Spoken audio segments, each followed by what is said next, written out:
ഹരേ കൃഷ്ണ. എല്ലാ ഭക്തജനങ്ങൾക്ക് സ്വാഗതം. അടിയന്റെ വിനീതമായ നമസ്കാരം. ഇന്നലെ ഗൗർ പൂർണിമയായിരുന്നു. ഭഗവാന്റെ കാരുണ്യത്താൽ വളരെ മനോഹരമായിട്ട് ഗൗർ പൂർണിമ ആഘോഷിക്കാൻ കഴിഞ്ഞു. ഇന്നു മുതൽ നമ്മൾ മഹാഭാരതം ആരംഭിക്കുകയാണ്. രാവിലെ എടുക്കണമെന്ന് വിചാരിച്ചു, പക്ഷെ പറ്റിയില്ല. ഇനി മുതൽ എല്ലാ ദിവസവും രാവിലെയും ഉച്ചയ്ക്കും വൈകുന്നേരത്തും മഹാഭാരതം നമ്മൾ എടുക്കുന്നതായിരിക്കും. ഭക്തരെല്ലാവരും ലൈവിൽ വരുന്നവരെ നമുക്ക് ഗുരുപ്രണാമ മന്ത്രങ്ങൾ സ്റ്റാർട്ട് ചെയ്യാം. ഓം നമോ ഭഗവതേ വാസുദേവായ. ഓം നമോ ഭഗവതേ വാസുദേവായ. ഓം നമോ ഭഗവതേ വാസുദേവായ. നാരായണം നമസ്കൃത്യം നരം ചൈവ നരോത്തമം ദേവീം സരസ്വതിം വ്യാസം തതോ ജയമുദീരയേത്. നഷ്ടപ്രായേഷു അഭദ്രേഷു നിത്യം ഭാഗവത സേവയാ ഭഗവതി ഉത്തമശ്ലോകേ ഭക്തിർഭവതി നൈഷ്ഠികി. കൃഷ്ണായ വാസുദേവായ ദേവകീ നന്ദനായ ച നന്ദഗോപകുമാരായ ഗോവിന്ദായ നമോ നമഃ. ഓം അജ്ഞാനതിമിരന്ധസ്യ ജ്ഞാനാഞ്ജനശലാഘായ ചക്ഷുരുന്മിലിതം യേന തസ്മൈ ശ്രീഗുരവേ നമഃ. ശ്രീചൈതന്യമനോഭീഷ്ടം സ്ഥാപിതം യേന ഭൂതലേ സ്വയം രൂപഗതാ മह्यं ദദാതി സ്വപദാന്തികം. വന്ദേഹം ശ്രീഗുരും ശ്രീയുതാപദകമലം ശ്രീഗുരും വൈഷ്ണവാംസ്യ ശ്രീരൂപം സാഗ്രജാതം സഹഗണരഘുനാഥാന്വിതം തം സജീവം സാദ്വൈതം സാവധൂതം പരിജനസഹിതം കൃഷ്ണചൈതന്യദേവം ശ്രീരാധാകൃഷ്ണപാദാൻ സഹഗണലളിതാ ശ്രീവിശാഖാന്വിതംസ്യ. നമോ വിഷ്ണുപാദായ കൃഷ്ണപൃഷ്ഠായ ഭൂതലേ ശ്രീമതേ ജയപതാകസ്വാമിനിധി നാമിനി ഉമാചാര്യപാദായ നിതായ കൃപപ്രദായിനി ഗൗരഗദാധാമധായ നഗരഗ്രാമധാരിണി.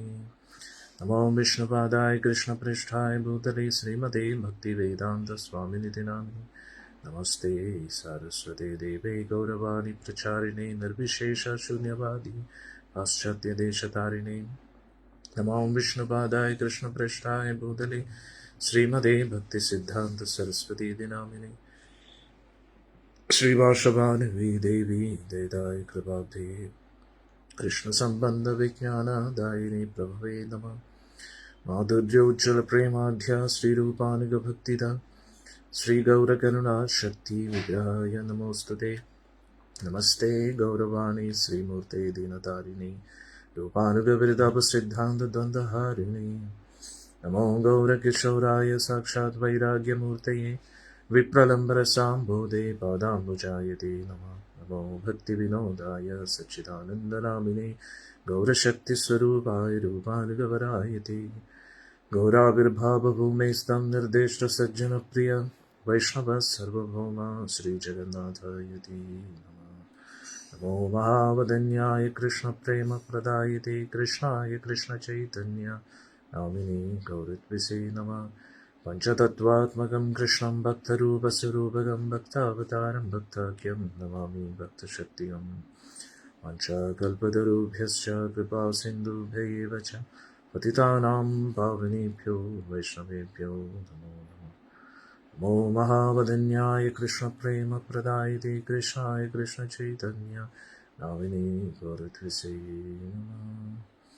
ഹേ കൃഷ്ണ കരുണാ സിന്ധോ ദീനബന്ധോ ജഗത്പതേ ഗോപേശ ഗോപികാകാന്ത രാധാകാന്ത നമോസ്തുതേ. ജയതാം സുരതോ പങ്കോർമമ മന്ദമതേർഗതിമത്സർവസപാദാംബുജോ രാധാമദനമോഹനോ ദിവ്യവൃന്ദാരണ്യകൽപദ്രുമദ ശ്രീമദ്രത്നാകാര സിംഹാസനസ്ഥോ. ശ്രീമദ് രാധാ ശ്രീലഗോവിന്ദദേവോ പൃഷ്ഠാലഭേ സേവ്യമാനോ സ്മരാമി. ശ്രീമദ്രാസരസാരംഭി വംശേ വരത്തരസ്ഥിതാ കർഷൻ വേണുസ്വരേ ഗോപീർഗോപീനാഥസ്യ. തപ്തകാഞ്ചന ഗൗരാംഗീ രാധേ വൃന്ദാവനേശ്വരി വൃഷഭാനുസുതേ ദേവി പ്രണമാമി ഹരിപ്രിയേ. ജയ ശ്രീകൃഷ്ണ ചൈതന്യ പ്രഭു നിത്യാനന്ദ ശ്രീ അദ്വൈത ഗദാധര ശ്രീവാസദി ഗൗരഭക്തവൃന്ദ. ഹരേ കൃഷ്ണ കൃഷ്ണ കൃഷ്ണ ഹരേ ഹരേ ഹരേ രാം രാം രാം ഹരേ ഹരേ. ജയ ശ്രീകൃഷ്ണ ചൈതന്യ പ്രഭു നിത്യാനന്ദ ശ്രീ അദ്വൈത ഗദാധര ശ്രീവാസദി ഗൗരഭക്തവൃന്ദ. ഹരേ കൃഷ്ണ കൃഷ്ണ കൃഷ്ണ ഹരേ ഹരേ ഹരേ രാം രാം രാം ഹരേ. ഹരേ കൃഷ്ണ കൃഷ്ണ കൃഷ്ണ ഹരേ ഹരേ ഹരേ രാം രാം രാം ഹരേ ഹരേ. മുഖം കരോതി വാചാലം പങ്കും ലങ്കായതി ഗിരിം യത്കൃപാതമഹം വന്ദേ ശ്രീഗുരും ദീനതാരിണം പരമാനന്ദമാധവം ശ്രീചൈതന്യമീശ്വരം. ഹരി ഓം തത്സത്. ഹരേ കൃഷ്ണ. നമുക്ക് ചർച്ച തുടരാം. ഇന്നലെ ഗോർ പൂർണിമയായിരുന്നു. എല്ലാവരും നിങ്ങളുടെ വീടുകളിലൊക്കെ ഗോർ പൂർണിമ ആഘോഷിച്ചെന്ന് കരുതുന്നു. നമ്മളിനി മഹാഭാരതം ചർച്ച തുടങ്ങുകയാണ്. ഇനി മുതൽ എല്ലാ ദിവസവും രാവിലെ, ഉച്ചയ്ക്ക്, വൈകുന്നേരത്ത് നമ്മൾ മഹാഭാരതം ചർച്ച ചെയ്യുന്നതായിരിക്കും. മഹാഭാരതം നമ്മൾ കഴിഞ്ഞ പ്രാവശ്യം നിർത്തിയത് വിരാട് യുദ്ധം വരെയാണ്. അർജുൻ എങ്ങനെയാണ് കൗരവരുമായിട്ട് യുദ്ധം ചെയ്യുന്നത്, ആ ഒരു ഭാഗം വരെയാണ് നമ്മൾ ചർച്ച ചെയ്തത്. അത് കഴിഞ്ഞിട്ടുള്ളതാണ് ഇപ്പോൾ ആരംഭിക്കാൻ പോകുന്നത്. എല്ലാവരും റെഡിയാണല്ലോ അല്ലേ?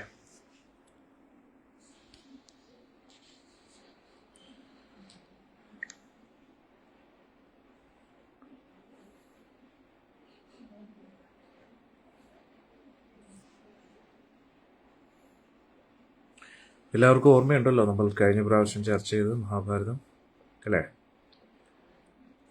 വിരാട് യുദ്ധത്തിൽ അർജുൻ കൗരവരെ തോൽപ്പിക്കുന്ന ആ ഒരു ഭാഗം വരെയാണ് ചർച്ച ചെയ്തത്. ഉത്തരകുമാരൻ യുദ്ധത്തിന് തയ്യാറല്ലായിരുന്നു. ബൃഹന്നലയായിട്ടുള്ള അർജുനാണ് യുദ്ധത്തിൽ പങ്കെടുക്കുന്നത്.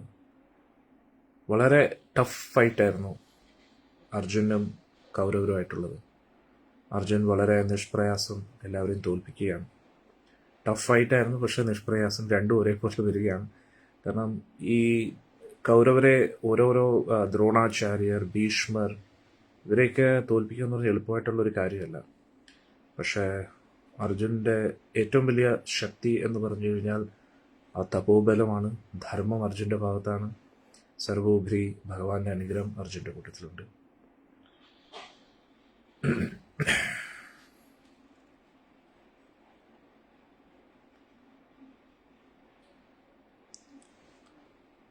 ആദ്യം സുശർമ്മയും അവരുടെ കൂട്ടരുമായിരുന്നു വിരാട് രാജ്യത്തെ ആക്രമിച്ചത്. അപ്പോൾ വിരാട് രാജാവായിരുന്നു യുദ്ധത്തിനായിട്ട് പോയത്. ഒപ്പം ബാക്കി 4 സഹോദരന്മാരും പോയിരുന്നു പാണ്ഡവരുടെ. ആരൊക്കെയാ പോയത്? യുധിഷ്ഠിര മഹാരാജ് പോയി, നകുലൻ, സഹദേവൻ, ഭീമസേനൻ പോയിരുന്നു. അതേ സമയത്തായിരുന്നു കൗരവർ എതിർഭാഗത്ത് നിന്നും ആക്രമിച്ചത്. ആ സമയത്ത് വിരാട് ദേശത്തിൽ നിന്ന് യുദ്ധം ചെയ്യാൻ ആരുമില്ലായിരുന്നു. അതുകൊണ്ടായിരുന്നു ഉത്തരകുമാരൻ യുദ്ധത്തിനായിട്ട് ഇറങ്ങിയത്. അപ്പോൾ ദ്രൗപദി ദേവിയുടെ നിർദ്ദേശപ്രകാരം ബൃഹന്നലയെ സാരഥിയായിട്ട് കൊണ്ടുപോവുകയാണ് ആര്? ഉത്തരകുമാരൻ. സൈന്യത്തെ കണ്ടിട്ട് ഉത്തരകുമാരൻ പേടിക്കുകയും ഇവിടുന്ന് ഓടാൻ ശ്രമിക്കുകയും ചെയ്യാണ്. പക്ഷെ ബൃഹന്നല, അതായത് അർജുൻ, വീണ്ടും പൊക്കിയെടുത്ത് രഥത്തിൽ ഇരുത്തുകയാണ്. എന്നിട്ട് പറഞ്ഞ്, നിനക്ക് യുദ്ധം ചെയ്യാൻ പറ്റിയില്ലെങ്കിൽ നീ സാരഥിയാവും, ഞാൻ യുദ്ധം ചെയ്യാമെന്ന് പറഞ്ഞു. ആദ്യം ആയുധങ്ങൾ നമുക്ക് വേണം, ഈ ആയുധങ്ങളൊന്നും പോരെന്ന് പറഞ്ഞു. അടുത്ത് തന്നെയുള്ള ഒരു ശ്മശാനത്തിൽ തന്നെ ഒരു മരത്തിൽ സൂക്ഷിച്ചു വെച്ചിരുന്ന ഒരു കൂട്ടം ആയുധങ്ങൾ എടുക്കുകയാണ്. അതെല്ലാം പാണ്ഡവരുടെ ആയിരുന്നു. ഒരു അർജുൻ ഉത്തരകുമാരന് പറഞ്ഞു കൊടുക്കുക, ഞാൻ ഗാന്ധീവധാരി അർജുനാണ് പറഞ്ഞു. അപ്പോൾ ഉത്തരകുമാരന് വലിയ സന്തോഷവും. അങ്ങനെ അർജുൻ യുദ്ധം ആരംഭിക്കുകയാണ്. ദുര്യോധന് വലിയ സന്തോഷമായി, കാരണം പാണ്ഡവരുടെ അജ്ഞാതവാസം നമ്മൾ മുടക്കിയല്ലോ എന്ന് പറഞ്ഞു. പക്ഷെ ഭീഷ്മർ പറയുകയാണ്, കണക്കനുസരിച്ച് നോക്കുമ്പോൾ അവരുടെ അജ്ഞാതവാസം കഴിഞ്ഞിരിക്കുകയാണ്. അർജുൻ ദേവദത്തം ഊതിയ ഉടൻ തന്നെ അത് കഴിഞ്ഞിരിക്കുകയാണ്. ശംഖ് ഊതിയ ഉടൻ തന്നെ, അതിന് കുറച്ച് നിമിഷങ്ങൾക്ക് മുമ്പേ തന്നെ അവരുടെ അജ്ഞാതവാസം കഴിഞ്ഞിരിക്കുകയാണ് എന്ന് പറഞ്ഞു. അങ്ങനെ യുദ്ധം ആരംഭിച്ചു. എല്ലാവരെയും ബോധം കെട്ടു പോകുന്ന രീതിയിലുള്ള ഒരു അസ്ത്രം അയക്കുകയാണ്. എല്ലാവരെയും ബോധം കെടുത്തിയാണ്. എന്നിട്ട് അവരുടെ മേൽവസ്ത്രം എടുത്ത് കാരണം അർജുൻ വരുന്ന സമയത്ത് കൊട്ടാരത്തിലുള്ള കുറച്ച് സ്ത്രീകൾ പറഞ്ഞിരുന്നു, കൗരവരുടെ മേൽവസ്ത്രം കൊണ്ടുവരണമെന്ന് പറഞ്ഞു. അവരുടെ അതായത് ഉത്തരദേവിയുടെ തോഴിമാർ പറഞ്ഞു അവരുടെ കളിപ്പാട്ടത്തിന്, അതായത് ബൊമ്മകൾക്കൊക്കെ വസ്ത്രങ്ങളായിട്ട് അലങ്കരിക്കാനായിട്ട് അവരുടെ മേൽവസ്ത്രം കൊണ്ടുവരാൻ പറഞ്ഞു. അന്നേരം അതൊക്കെ ശേഖരിച്ച് കൊണ്ടുവരും. അന്നേരം ചർച്ച തുടരാം അല്ലേ? എല്ലാവരും പറയൂ കമൻസിൽ. നമുക്ക് മഹാഭാരതം ചർച്ച തുടങ്ങാം. കമൻസിലിടൂ. നിങ്ങളെല്ലാവരും റെഡിയാണല്ലോ?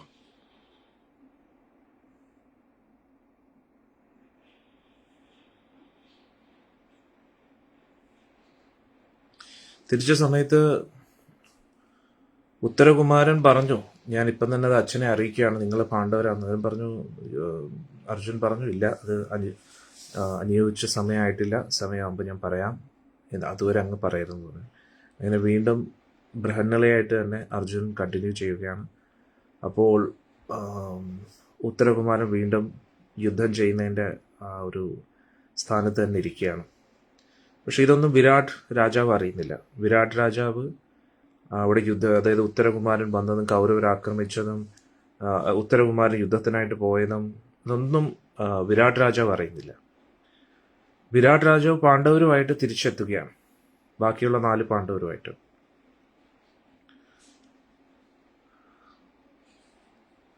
അപ്പോൾ അദ്ദേഹം യുദ്ധം ജയിച്ചത് കൊണ്ട് അന്നത്തെ ദിവസം അവിടെ യുദ്ധഭൂമിയിൽ തന്നെ തങ്ങണമെന്നാണല്ലോ, അതാണ് പൊതുവെ ഒരു ആചാരം. അതുകൊണ്ട് രാജാവ് മറ്റു 4 പാണ്ഡവരും അവിടെയായിരുന്നു.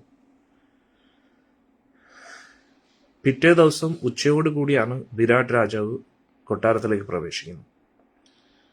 എല്ലാ പ്രജകളും അദ്ദേഹത്തെ സ്തുതിക്കുകയാണ്, അദ്ദേഹത്തിൻ്റെ വീരകൃത്യങ്ങളെക്കുറിച്ചെല്ലാം പുകഴ്ത്തുകയാണ്. കൂട്ടത്തിൽ 4 പാണ്ഡവരും ഉണ്ട്. വിരാട് രാജാവിനും അറിയത്തില്ല ഈ പാണ്ഡവർ യഥാർത്ഥത്തിൽ ആരാണ്. അദ്ദേഹം കൊട്ടാരത്തിലെത്തിയപ്പോൾ സിംഹാസനത്തിലിരുന്നു. ചോദിച്ചു, എൻ്റെ മകൻ എവിടെ? എൻ്റെ മൂത്ത മകൻ പോയി, ഉത്തരകുമാരൻ എവിടെയും? അപ്പോൾ കൊട്ടാരത്തിലെ തോഴിമാർ പറയുകയാണ്, ഉത്തരകുമാരൻ മഹാശൂര പരാക്രമിയാണ്, അദ്ദേഹം ഒറ്റയ്ക്ക് യുദ്ധത്തിനായിട്ട് പോയിരിക്കുകയാണ് കൗരവരുമായിട്ടെന്ന്. സാരഥിയായിട്ട് ബൃഹന്നള ഉണ്ടെന്ന് പറഞ്ഞു, വേറെ ആരും കൂട്ടത്തിലില്ലെന്ന് പറഞ്ഞു. കൗരവരെ മൊത്തത്തിൽ ഒറ്റയ്ക്ക് തോൽപ്പിക്കാമെന്ന് പറഞ്ഞിട്ട് പോയിരിക്കുകയാണ്. എന്നിട്ട് കാരണം കൗരവർ നമ്മുടെ പശുക്കളെയെല്ലാം അപഹരിക്കാൻ ശ്രമിച്ചു എന്ന് പറഞ്ഞു. ഇത് കേട്ട ഉടനെ രാജാവ് വിഷമിച്ചു. എൻ്റെ മോൻ ഒറ്റയ്ക്ക് എങ്ങനെയാണ് ഭീഷ്മനും ദ്രോണരും കർണരും ദുര്യോധനുമായിട്ടൊക്കെ യുദ്ധം ചെയ്യുന്നത്?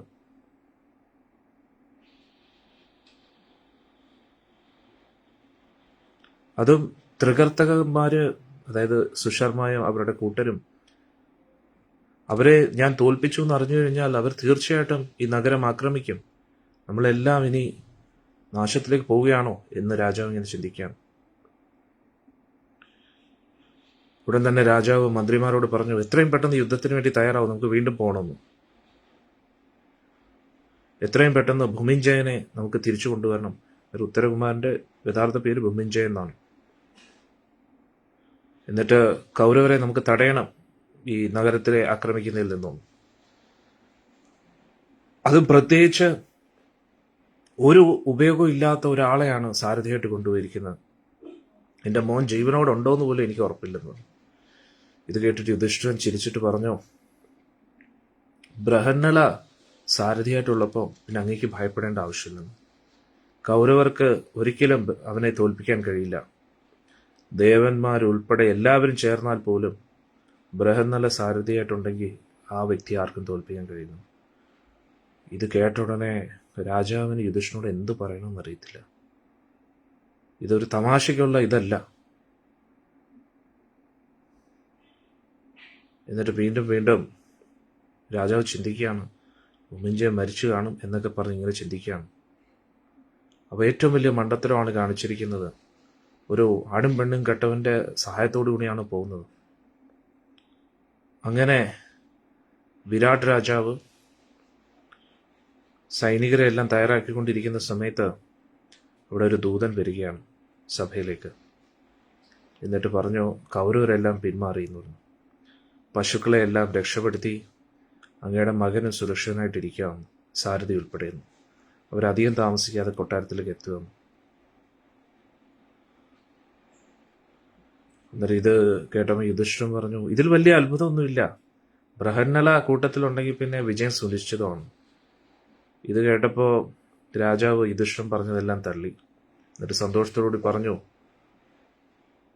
രാജ്യത്തിലുള്ള എല്ലാ പാതയും അലങ്കരിക്കാൻ പറഞ്ഞു. വലിയ വലിയ മനോഹരമായിട്ടുള്ള നിറങ്ങൾ കൊണ്ട് സജ്ജീകരിക്കൂ, പിന്നെ വലിയ കൊടികൾ കൊണ്ട് അലങ്കരിക്കൂ, വലിയ വലിയ തോരണങ്ങൾ കൊണ്ടൊക്കെ അലങ്കരിക്കൂ, ദേവന്മാരെ എല്ലാം പുഷ്പങ്ങൾ കൊണ്ട് അഭിഷേകം ചെയ്യൂ, ഏറ്റവും സുഗന്ധദ്രവ്യങ്ങൾ കൊണ്ട് നിറയ്ക്കൂ.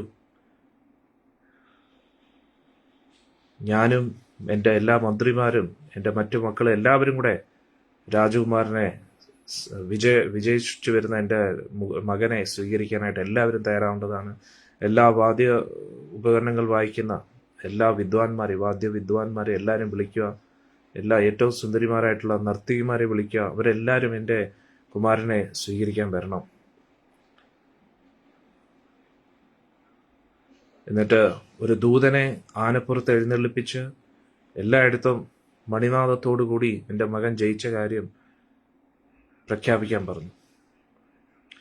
ഉടൻ തന്നെ അതീവ സുന്ദരിമാരും സുന്ദരന്മാരുമായിട്ടുള്ള ഒരുപാട് പേരുടെ ഒരു ഘോഷയാത്ര ആരംഭിച്ചു.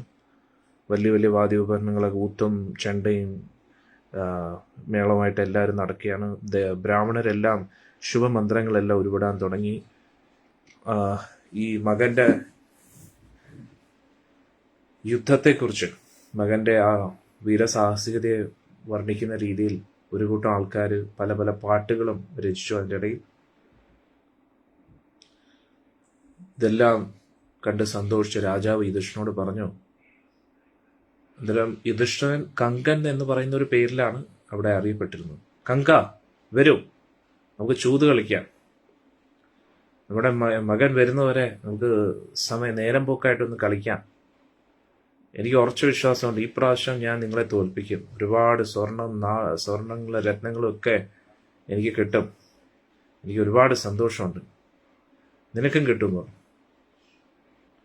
അപ്പോൾ ഉടനെ യുധിഷ്ഠിരൻ പറഞ്ഞു, അങ്ങ് ഒരുപാട് സന്തോഷിച്ചിരിക്കുന്ന സമയത്ത് ഒരിക്കലും ചൂത് കളിക്കാൻ പാടില്ല എന്ന് യുധിഷ്ഠിരൻ വളരെ ചിരിച്ചു പറഞ്ഞു. ചൂതുകളി എന്ന് പറഞ്ഞാൽ ഏറ്റവും വലിയ ഒരു ആപത്താണെന്ന് പറഞ്ഞു. കാരണം യുധിഷ്ഠിരൻ്റെ പരിചയം ഉണ്ടല്ലോ അല്ലേ? അതുകൊണ്ട് പന്തയം വെക്കാൻ എനിക്ക് താല്പര്യമില്ല, പക്ഷെ അങ്ങക്ക് താല്പര്യമുണ്ടെങ്കിൽ ഞാൻ കളിക്കാമെന്ന് പറഞ്ഞു. ഇത് കേട്ട് രാജാവ് ചിരിച്ചു. എന്നിട്ട് യുധിഷ്ഠിരനായിട്ട് ചൂത് കളിക്കാനായിട്ടിരുന്നു. ഉടൻ തന്നെ വിരാട് രാജാവ്, എല്ലാവരും ശ്രദ്ധിച്ചേക്കണം, വളരെ ഇൻട്രസ്റ്റിംഗ് ആയിട്ടുള്ളൊരു സംഭവമാണ് ഈ ഒരു അധ്യായം. എല്ലാവരും ശ്രദ്ധിച്ചേക്കും. എന്നിട്ട് വിരാട് രാജാവ് പറഞ്ഞു, കങ്ക, ഈ ഒരു വാർത്തയെക്കുറിച്ച് നിനക്ക് എന്താണ് അഭിപ്രായം? എൻ്റെ മകൻ ഒറ്റയ്ക്കാണ് ഇത്രയും പ്രഗത്ഭരായിട്ടുള്ള കൗരവരെ തോൽപ്പിച്ചിരിക്കുന്നത്. ഉടൻ തന്നെ യുധിഷ്ഠിരൻ അധികം ചിന്തിക്കാതെ, യുധിഷ്ഠിരൻ അറിയാലോ ബൃഹന്നല ആരാണ്, പാവം ഒന്നും ചിന്തിക്കാതെ അപ്പം തന്നെ പറഞ്ഞു. യുധിഷ്ഠിരൻ വീണ്ടും പറഞ്ഞു, ഇതിൽ വലിയ അത്ഭുതമൊന്നുമില്ല, രാജകുമാരൻ്റെ കൂട്ടത്തിൽ ബൃഹന്നലയാണല്ലോ ഉള്ളത്. ഇത് കേട്ടപ്പം രാജാവിന് വലിയ ദേഷ്യം. നീ എന്താണ് എൻ്റെ ആ ആണും പെണ്ണും കെട്ടവനെ ഇത്രയും സ്തുതിക്കുന്നത്? എൻ്റെ മകനെക്കാട്ടിയും വലിയവനാണോ ആ ആണും പെണ്ണും കെട്ടവൻ? നീ ഒരു ബ്രാഹ്മണനാണ്, നിന്റെ വാക്കുകൾ എന്നെ ഒരുപാട് വേദനിപ്പിക്കുന്നു. എൻ്റെ മകന് അതിനുള്ള കഴിവൊന്നും ഇല്ലേ? അവൻ നിർഭയനായിട്ടുള്ള ശക്തനായിട്ടുള്ള യോദ്ധാവാണ്. എന്നിട്ട് ഇത് പറഞ്ഞുകൊണ്ടിരുന്നപ്പോൾ കളിയും കൂടെ നടക്കുകയാണല്ലോ. അന്നേരം രത്നങ്ങൾ കൊണ്ടുണ്ടാക്കിയ ആ പകിട ആ ബോർഡിലേക്ക് എറിഞ്ഞു. എന്നിട്ട് പറഞ്ഞു, ഭീഷ്മര്, ദ്രോണര്, കൃപാചാര്യർ, ദുര്യോധൻ, അതുകൂടാതെ മഹാരഥികളായിട്ടുള്ള കൗരവർ അവിടെ നിൽക്കുമ്പോൾ ബൃഹന്നലയുടെ ഇത്രയും പേരുണ്ടായാലും ഇവരാരും ബൃഹന്നലയുടെ അടുത്ത് ആരും ഒന്നുമല്ലെന്ന് പറഞ്ഞു. ഇതിനു മുമ്പെയോ ഇതിനു ശേഷമോ ഇനി ഒരിക്കലും ബൃഹന്നലയെ പോലെ ശക്തരായിട്ടുള്ള ഒരു വ്യക്തിയെക്കുറിച്ച് ആർക്കും ചിന്തിക്കാൻ പോലും കഴിയില്ല.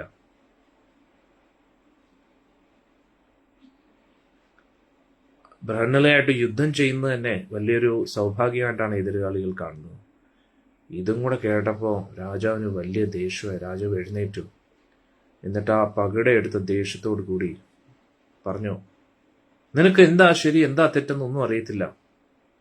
നിന്റെ ഈ ദുസ്സാഹസത്തിന് ഞാൻ നിന്നെ ശിക്ഷിക്കുന്നതായിരിക്കും എന്ന് പറഞ്ഞ് വിരാട് രാജാവ് ആ പകിടയെടുത്ത് യുധിഷ്ഠിരന്റെ മുഖത്തേക്ക് ഒറ്റയേറി. ആ പകിട രത്നങ്ങൾ കൊണ്ട് നിർമ്മിച്ചതാണ്. അന്നേരം അത് നേരെ യുധിഷ്ഠിരന്റെ മൂക്കി തട്ടി, മൂക്ക് പൊട്ടി ചോര വന്നു. ഉടൻ തന്നെ ആ ചോര തടയാനായിട്ട് യുധിഷ്ഠിര മഹാരാജ് കൈവച്ചു മറിച്ചു. അതേ സമയത്ത് തന്നെ ദ്രൗപദി ദേവി അവിടെ ഉണ്ടായിരുന്നു. ഉടൻ തന്നെ ദ്രൗപദി ദേവി പെട്ടെന്നൊരു പാത്രം കൊണ്ടുവന്നു വെള്ളമായിട്ട്.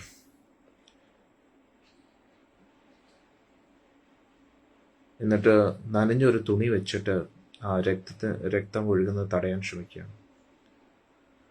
അതേ സമയത്ത് രണ്ടാമതൊരു ദൂതൻ വന്നു. എന്നിട്ട് പറഞ്ഞു, അങ്ങയുടെ മകൻ കൊട്ടാരത്തിലേക്ക് എത്തിക്കഴിഞ്ഞു. ഉടൻ തന്നെ രാജാവ് ആ ദേഷ്യമെല്ലാം മറന്നിട്ട് പറഞ്ഞു, ഈ ദൂതനോട് പറഞ്ഞു, എത്രയും പെട്ടെന്ന് എൻ്റെ മകനെ ഇങ്ങോട്ട് കൊണ്ടുവരാൻ പറഞ്ഞു. ദൂതൻ പോയി.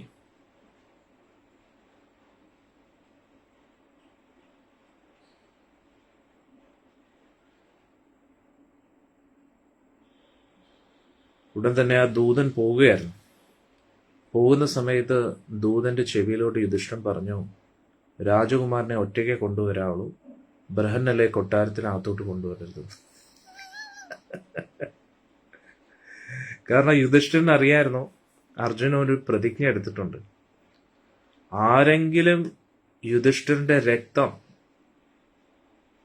താഴെ വീഴാൻ ഒരു കാരണം, ഒരു തുള്ളിയെങ്കിലും താഴെ വീഴ്ത്താൻ കാരണമാകുകയാണെങ്കിൽ ആ വ്യക്തിയെ കൊല്ലും എന്നുള്ളൊരു പ്രതിജ്ഞ എടുത്തിട്ടുണ്ട്. അതുകൊണ്ട് അർജുനൻ ഈ അവസ്ഥയിൽ യുധിഷ്ഠിര മഹാരാജനെ കാണുകയാണെങ്കിൽ വിരാട് രാജാവിന്റെ കാര്യത്തിൽ ഒരു തീരുമാനമാണ്. അങ്ങനെ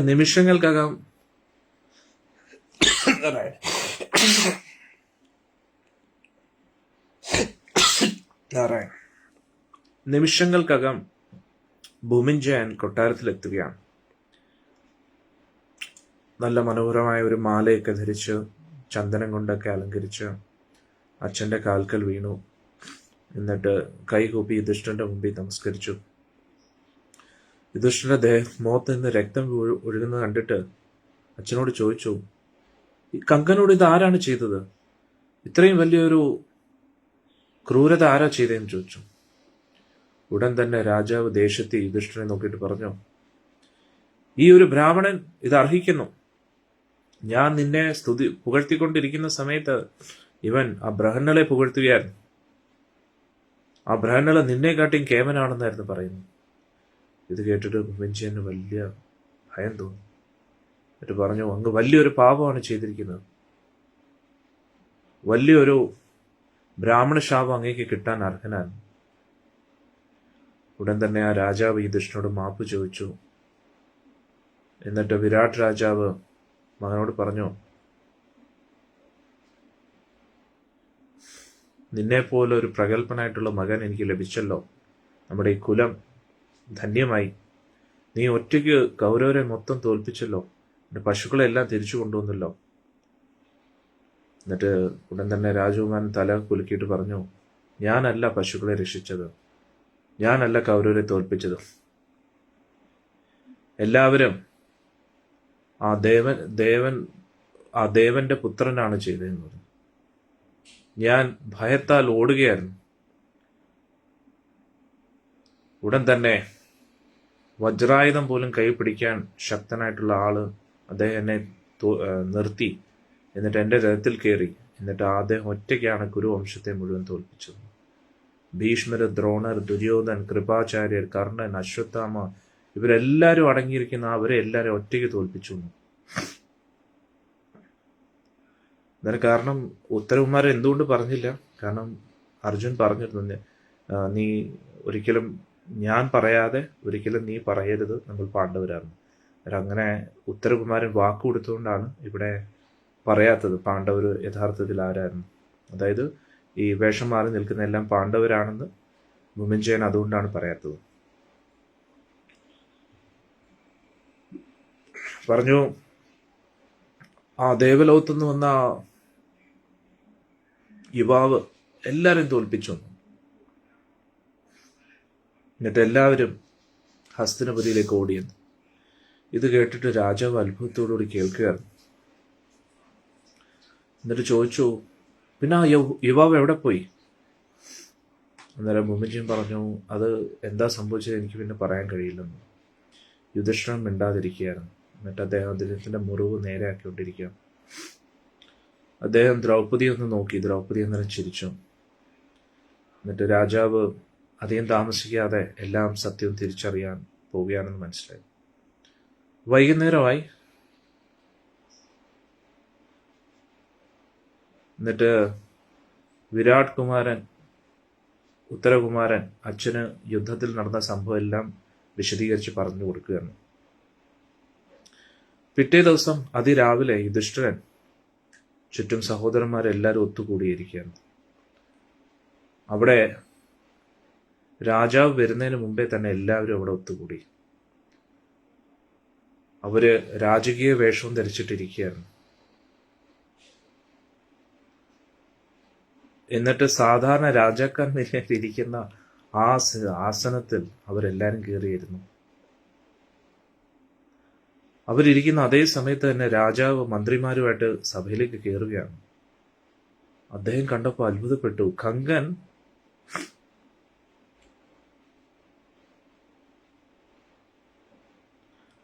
രാജാവിന്റെ തൊട്ടടുത്തുള്ള ആസനങ്ങളിൽ 4 സഹോദരന്മാരുടെ കൂട്ടത്തിൽ ഇരിക്കുകയായിരുന്നു. എന്നിട്ട് ഇവരാരാന്ന് ഇതുവരെയും മനസ്സിലാവാത്ത രാജാവ് വീണ്ടും ദേഷ്യപ്പെട്ടു. നീ എന്തുവാണ് ചെയ്യുന്നത്? നീ ഒരു ചൂത് കളിക്കാരൻ മാത്രമാണ്. നീ എന്തിനാണ് ഈ സഭയിലിരിക്കുന്നത്? എല്ലാ ആഭരണങ്ങളും ധരിച്ചുകൊണ്ട് എന്റെ അടുക്കളയിൽ പാചകം ചെയ്യുന്ന അവനും, പിന്നെ തൊഴുത്തിൽ ജോലി ചെയ്യുന്നവനും, കുതിരകളുടെ കാര്യം നോക്കുന്ന അവനും, ഇവരെല്ലാരും ഇവിടെ എന്തിനാണ് ഇരുത്തിയിരിക്കുന്നത്? ഉടനെ അർജുനൻ പറഞ്ഞു, രാജാവേ, ഈ വ്യക്തി ദേവേന്ദ്രന്റെ സിംഹാസനത്തിൽ പോലും ഇരിക്കാൻ യോഗ്യനാണ്. എപ്പോഴും യജ്ഞം ചെയ്തുകൊണ്ടിരിക്കുന്ന വ്യക്തിയാണ് ഇദ്ദേഹം. എല്ലാവിധ ബ്രാഹ്മണരും സ്തുതിക്കുന്ന ആളാണ് ഇദ്ദേഹം. വേദങ്ങളെല്ലാം പഠിച്ചു മനപ്പാടമാണ് ഇദ്ദേഹത്തിന്. എപ്പോഴും ഒരിക്കൽ പ്രതിജ്ഞ എടുത്ത് അതിൽ ഉറച്ചു നിൽക്കുന്ന ആളാണ്. എല്ലാവിധ സദ്ഗുണങ്ങളുടെയും മൂർത്തിമത് ഭാവമാണ് ഇദ്ദേഹം. ദേവന്മാര്, അസുരന്മാര്, നാഗന്മാര്, ഗന്ധർവന്മാര്, യക്ഷന്മാര്, എല്ലാവിധ ദേവന്മാരുടെ ഇടയിൽ ഇങ്ങനെ ഒരു വ്യക്തി അങ്ങേക്ക് കാണാൻ കഴിയില്ല. വലിയ ദീർഘവീക്ഷണമുള്ള ആളാണ്, ഏറ്റവും ക്ഷമയുള്ള ആളാണ്, സർവശക്തനാണ്, സത്യസന്ധനാണ്, ഏറ്റവും കൂടുതൽ ആത്മനിയന്ത്രണവും മനോനിയന്ത്രണവും ഉള്ള ആളാണ്. 14 ലോകങ്ങളിലും ഇദ്ദേഹം കീർത്തിമാനാണ്. 14 ലോകങ്ങളിലുള്ള എല്ലാവർക്കും ഇദ്ദേഹത്തെ ഇഷ്ടമാണ്. ഇദ്ദേഹം ഒരു രാജഋഷിയാണ്. സാക്ഷാൽ സ്വയംഭൂ മനുവിനെ പോലെ സ്തുതിക്കപ്പെടേണ്ട ആളാണ്. ഇത് കൗരവരുടെ ഏറ്റവും ശ്രേഷ്ഠനായ, ഏറ്റവും പുണ്യാത്മാവായ യുധിഷ്ഠിരനാണെന്ന് പറഞ്ഞു. അതുകൊണ്ട് അദ്ദേഹത്തിന് ഈ സഭയിൽ ഇരിക്കാനുള്ള അർഹതയില്ലേ. എങ്ങനെയുണ്ട് അർജുന്റെ ഉത്തരല്ലേ? അർജുൻ അറിയണമായിരുന്നു ഇന്നലെ എന്താ സംഭവിച്ചത്. അതറിഞ്ഞിരുന്നെങ്കിൽ പിന്നെ ഇങ്ങനെ അല്ലായിരുന്നു മറുപടി. ഇത് കണ്ടുകൊണ്ട് വിരാട് രാജാവ് സ്തംഭിച്ചു പോയി. എല്ലാരെയും തുറച്ചു നോക്കുകയാണ് ഈ 5 പേര്. പറഞ്ഞു, ഇത് യുധിഷ്ഠിരനാണെങ്കിൽ ഈ 4 പേരും ആരാണ്? ഭീമൻ എവിടെ? അജയനായ അർജുനൻ എവിടെ? നകുലനും സഹദേവന്മാരും എവിടെ? ആ ദ്രൗപദി ദേവി എവിടെ? ചൂതുകളിയിൽ തോറ്റതിന് ശേഷം അവരെ ആരും കണ്ടിട്ടില്ലല്ലോ എന്ന്. അർജുൻ കൈ ഉയർത്തി ഭീമനെ കാണിച്ചിട്ട് പറഞ്ഞു, ഈ വല്ലഭൻ എന്ന പേരുള്ള ഈ പാചകക്കാരൻ, ഇദ്ദേഹമാണ് ഭീമൻ. അസാമാന്യ ബലത്തിന്റെ ഉടമ. ഇദ്ദേഹം തന്നെയാണ് കീചകനെ വധിച്ചത്. യുധിഷ്ഠിരന്റെ അപ്പുറത്തിരിക്കുന്ന അതാണ് നകുലൻ. അദ്ദേഹമായിരുന്നു അങ്ങയുടെ കുതിരകളുടെ കാര്യം നോക്കിയത്. അതിനപ്പുറത്തിരിക്കുന്ന അതാണ് സഹദേവൻ. ഗോശാലയിലെ കാര്യം നോക്കിയത് സഹദേവനായിരുന്നു. ആയിരക്കണക്കിന് പടയാളികളെ പോലും ഒറ്റയ്ക്ക് തോൽപ്പിക്കാൻ പറ്റാൻ കഴിവുള്ള ആൾക്കാരാണ് ഈ 2 സഹോദരന്മാരും.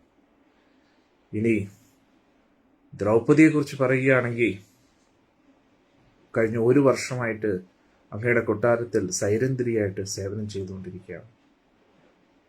ആ സൈരന്ധ്രിയെ വേദനിപ്പിച്ചുകൊണ്ടാണ് കീചകൻ മരിച്ചത്. പിന്നെ ഞാനാണ് അർജുൻ, കുന്തി ദേവിയുടെ 3ാമത്തെ പുത്രൻ. നമ്മൾ എല്ലാവരും വളരെ സന്തോഷത്തോടു കൂടി, ഒരമ്മ ഗർഭത്തിൽ എങ്ങനെയാണോ കുട്ടികളെ കുട്ടിയെ സുരക്ഷിതമായിട്ട് വെക്കുന്നത്, അതേപോലെ നമ്മൾ എല്ലാവിധ സുരക്ഷിതത്തോടു കൂടി ഇവിടെ ജീവിച്ചു. ഇത് കേട്ട ഉടനെ വിരാട് രാജാവിന്റെ കണ്ണീന്ന് കണ്ണീര് വന്നു. എന്നിട്ട് അവർ ഇദ്ദേഹം വിചാരിച്ചു, പാവം പാണ്ഡവർ അജ്ഞാതവാസത്തിൽ കഴിയാൻ എൻ്റെ രാജ്യമാണല്ലോ തിരഞ്ഞെടുത്തത്, എന്തുകൊണ്ട് ഞാൻ അവരെ തിരിച്ചറിയാൻ കഴിഞ്ഞില്ല? ഇനി വലിയ അത്ഭുതമൊന്നുമില്ല. അല്ല, ഇവരുടെ ഒറ്റ സഹായം കൊണ്ട് മാത്രമാണ് എനിക്ക് ത്രികർത്തകന്മാരെ തോൽപ്പിക്കാൻ കഴിഞ്ഞത്. രാജാവ് കൈകൂപ്പി യുധിഷ്ഠിരന് മുമ്പേ സാഷ്ടാംഗം നമസ്കരിച്ചു. ഒന്ന് ആലോചിച്ച് നോക്കുക, ആ ഒരു ദൃശ്യം എന്തായിരിക്കും അല്ലെ? രാജാവ് വീണ്ടും എഴുന്നേറ്റു. എന്നിട്ട് ഭൂമിഞ്ജയൻ അർജുനെ കാണിച്ചിട്ട് പറഞ്ഞു, ഇതാണ് ആ ദേവപുത്രൻ. സിംഹം എങ്ങനെയാണോ മാന്യ വേട്ടയാടുന്നത്, അതേപോലെ ഒറ്റയ്ക്ക് ഇദ്ദേഹം പശുക്കളെയൊക്കെ രക്ഷിച്ചു, കൗരവരെ എല്ലാം ഓട്ടിച്ചു എന്നുള്ളതാണ്. ഹസ്തിനപുരിയിലേക്ക് തിരിച്ചു. ഇപ്പോഴും അദ്ദേഹത്തിന്റെ ശംഖനാദം കേൾക്കുമ്പോൾ എൻ്റെ നെഞ്ചാകെ പടയ്ക്കുന്നു. ഗാന്ധീവത്തിന്റെ ആ ഞാണു വലിക്കുന്ന ആ ശബ്ദം എനിക്ക് താങ്ങാൻ പറ്റുന്നില്ല. അതായിരുന്നു അർജുന്റെ വീരസാഹസികത എന്ന് പറയുകയാണ്. ഇതെല്ലാം കേട്ടിട്ട് വിരാട് രാജാവിന് നാണക്കേട്. അദ്ദേഹം ഒരുപാട് വിഷമിച്ചു. ഞാൻ എത്തുമാത്രം ഇദ്ദേഹത്തെ വിഷമിപ്പിച്ചു. എന്നിട്ട് അദ്ദേഹം പറഞ്ഞു, സമയമായി, അങ്ങേക്ക് എല്ലാവിധ വേണ്ടുന്ന ആദരവ് നൽകാൻ സമയമായി. ഞാൻ അങ്ങേക്ക് എന്താണ് ചെയ്യേണ്ടത്? അങ്ങ് അനുവദിക്കുകയാണെങ്കിൽ എൻ്റെ മകളായ ഉത്തരയെ അർജുനന് ഞാൻ വിവാഹം കഴിപ്പിച്ചു കൊടുക്കട്ടെ. ഞാൻ അത്രത്തോളം കടപ്പെട്ടിരിക്കുന്നു. സുശർമ്മയിൽ നിന്ന് നമ്മളെ രക്ഷിച്ചത് ഭീമസേനാണ്. അർജുനാണ് കൗരവിൽ നിന്ന് നമ്മുടെ രാജ്യത്തെ രക്ഷിച്ചത്. രാജാവേ, അങ്ങ് പറയൂ, ഞാൻ അങ്ങയോട് ചെയ്ത എല്ലാ അപരാധങ്ങൾക്കും അങ്ങ് മാപ്പ് നൽകണം. അങ്ങ് എൻ്റെ ആരാധ്യ പുരുഷനാണ്. എന്നിട്ട് വിരാട് രാജാവ് പറഞ്ഞു, ഇനി ഈ രാജ്യത്തിൽ നിൽക്കാൻ ഞാൻ യോഗ്യനല്ല. ഈ രാജ്യം മുഴുവൻ ഇനി അങ്ങയുടേതാണ്. ഇതിന്റെ സമ്പത്തും ഇതിന്റെ പ്രജകളും എല്ലാം സർവസ്വവും ഞാൻ അങ്ങയുടെ തൃപ്പാദങ്ങളിൽ സമർപ്പിക്കുന്നു. എന്നിട്ട് അദ്ദേഹം പറഞ്ഞു, എത്രയും പെട്ടെന്ന് യുധിഷ്ഠിര മഹാരാജന്റെ പട്ടാഭിഷേകം നടത്തട്ടെ. എൻ്റെ എത്ര വലിയ ഭാഗ്യമാണ്. പക്ഷെ പാണ്ഡവര് അവിടുന്ന് എഴുന്നേറ്റിട്ട് താഴെ വന്ന് രാജാവിനെ കെട്ടിപ്പിടിക്കുകയാണ്. പക്ഷെ എന്നിട്ടും രാജാവിന് തൃപ്തി വരുന്നില്ല. അവരെ കണ്ടിട്ട്, ആ രാജകീയ വേഷത്തിൽ കണ്ടിട്ട് മതിയാവുന്നില്ല. വീണ്ടും വീണ്ടും കണ്ടുകൊണ്ടേയിരിക്കുകയാണ്, വീണ്ടും വീണ്ടും നോക്കിക്കൊണ്ടേയിരിക്കുകയാണ്. എന്നിട്ട് പറഞ്ഞു, ശരിയാവത്തില്ല, ഈ രാജ്യത്തിനുള്ളിൽ ഞാൻ അർഹനല്ല, ഈ രാജ്യം മുഴുവൻ അങ്ങയുടേതാണ്. വീണ്ടും വീണ്ടും കൊടുക്കുകയാണ് ആ രാജ്യത്തെ. എന്നിട്ട് അർജുനോട് നോക്കിയിട്ട് പറയാം, വീര, എൻ്റെ മകളെ അങ്ങ് സ്വീകരിക്കണം. ഉടൻ തന്നെ അർജുൻ രാജാവിൻ്റെ തോളത്ത് കൈവച്ചിട്ട് പറഞ്ഞു, അങ്ങയുടെ മകൾ ഉത്തര എൻ്റെ മരുമകളാകട്ടെ. അതാണ് എനിക്ക് ഏറ്റവും ഇഷ്ടമുള്ള കാര്യം. ഉടനെ രാജാവ് അത്ഭുതത്തോട് ചോദിച്ചു, അങ്ങയുടെ ഭാര്യയായിട്ട് എന്തുകൊണ്ട് ഉത്തരയെ സ്വീകരിച്ചുകൂടാ? അന്നേരം ഉടനെ അർജുൻ എത്രത്തോളം ധർമ്മിഷ്ഠനാണെന്ന് നോക്കണേ. ഞാൻ ഇവിടെ വന്നപ്പം മുതൽ അങ്ങയുടെ മകളായ ഉത്തര എന്നെ അച്ഛനായിട്ടാണ് കാണുന്നത്.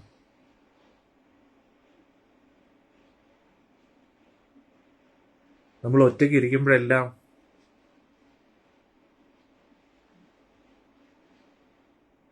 എന്നെ അച്ഛനെ പോലെയായിരുന്നു ഉത്തര കാണുന്നത്.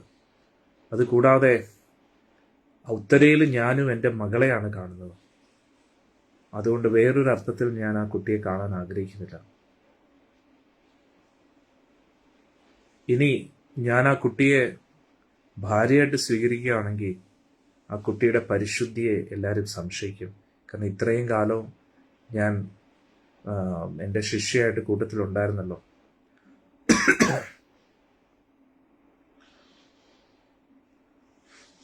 അതുകൊണ്ട് എൻ്റെ മകൾ പരിശുദ്ധയാണ്, ഞാൻ അച്ഛൻ്റെ സ്ഥാനത്താണെന്ന് എല്ലാവർക്കും എനിക്ക് ബോധ്യപ്പെടുത്തണമെന്നുണ്ട്. അതുകൊണ്ട് ഉത്തര എന്നും എൻ്റെ മകളായിട്ട് തന്നെ ഇരിക്കണം. മകളും മരുമകളുമായിട്ട് അധികം വ്യത്യാസമൊന്നുമില്ലല്ലോ എന്നത്. അതുകൊണ്ട് എൻ്റെ മകനായ അഭിമന്യുവിനെ ഉത്തര വിവാഹം കഴിക്കട്ടെ.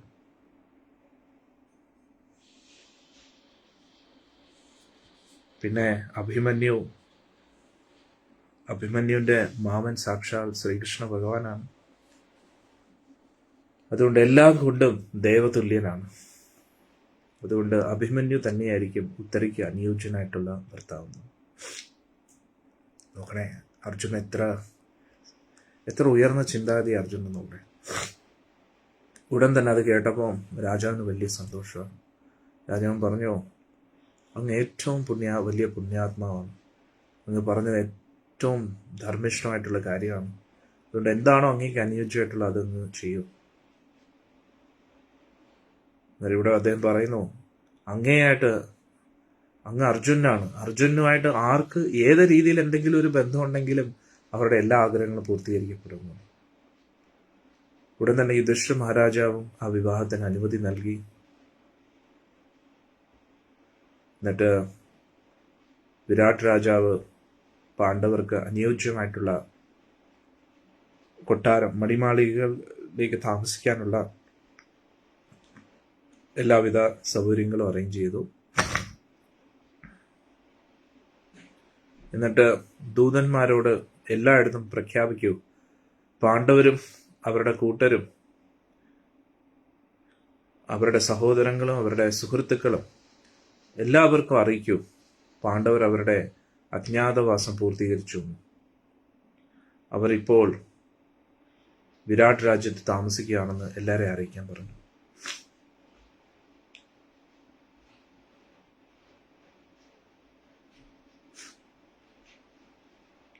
അങ്ങനെ യുധിഷ്ഠിര മഹാരാജു എല്ലാവരെയും ക്ഷണിച്ചു.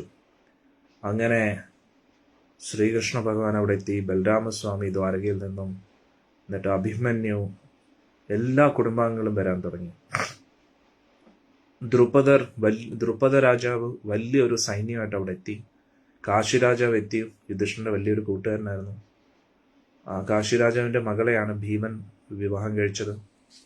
വലിയൊരു സൈന്യത്തോടു കൂടി വന്നു. ഇനി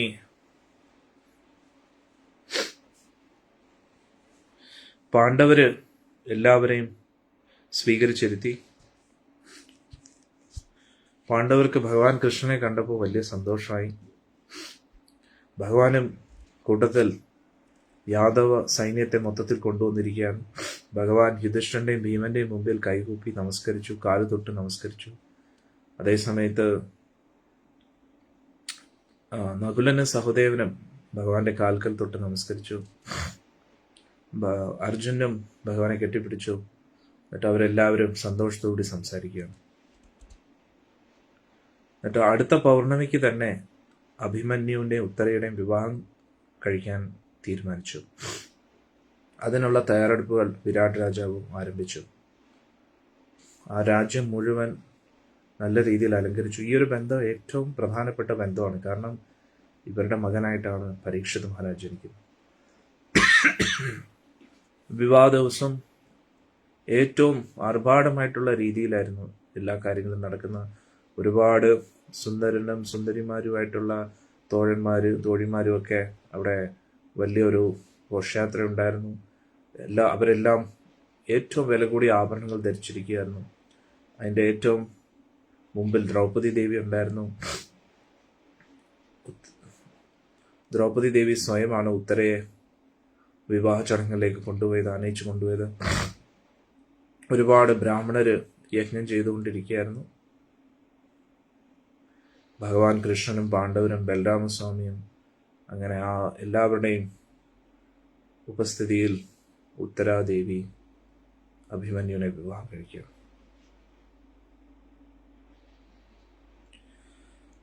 ഇവിടെ പറയുന്നു, വിരാട് രാജാവ് അഭിമന്യുവിന് 7000 കുതിരകൾ, 2000 ആനകൾ, കുന്നുകണക്കിന് സ്വർണങ്ങളും ഈ രത്നങ്ങളും ഒക്കെ ഉപഹാരമായിട്ട് കൊടുക്കുകയാണ്. ആ വിവാഹ ചടങ്ങിന് ശേഷം വലിയൊരു സദ്യ തന്നെ എല്ലാവർക്കും വേണ്ടി കൊടുത്തു. ഭഗവാന് നിവേദ്യം കൊടുത്ത് പ്രസാദമായിട്ട് എല്ലാവർക്കും വിതരണം ചെയ്തു. ബ്രാഹ്മണർക്ക്, അതിനുശേഷം പ്രജകൾക്ക് എല്ലാവർക്കും കിട്ടിയിരുന്നു. എല്ലാവർക്കും ഉപഹാരങ്ങൾ കൊടുത്തു. എല്ലാവരും വളരെ സന്തോഷത്തിലായിരുന്നു. എല്ലാവരും രാജാവിനെയും മകളെയും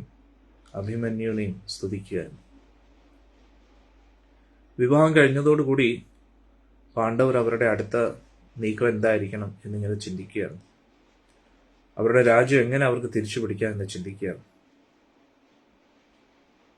ഇത്രയും നേരമായിട്ടും, അതായത് എല്ലായിടത്തും അറിയിച്ചു അവരുടെ അജ്ഞാതവാസം കഴിഞ്ഞു എന്ന്. അത് കൗരവർക്കും മനസ്സിലായി. പക്ഷെ ഇതുവരെയും ഹസ്തിനപുരിയിൽ നിന്ന് ഒരു സന്ദേശം പോലും വന്നിട്ടില്ല. കൗരവർക്ക് മനസ്സിലായെന്ന് പാണ്ഡവർക്കും അറിയാം. പാണ്ഡവർ ജീവനോടെയുണ്ട്, അവരിപ്പോ വിരാട് രാജ്യത്തിലാണെന്നൊക്കെ അറിയാം. അവസാനത്തെ ചൂതുകളിയുടെ നിബന്ധന അനുസരിച്ച് ഇവർക്ക് ഇവരുടെ രാജ്യം തിരിച്ചു കിട്ടേണ്ടതാണ്. പക്ഷേ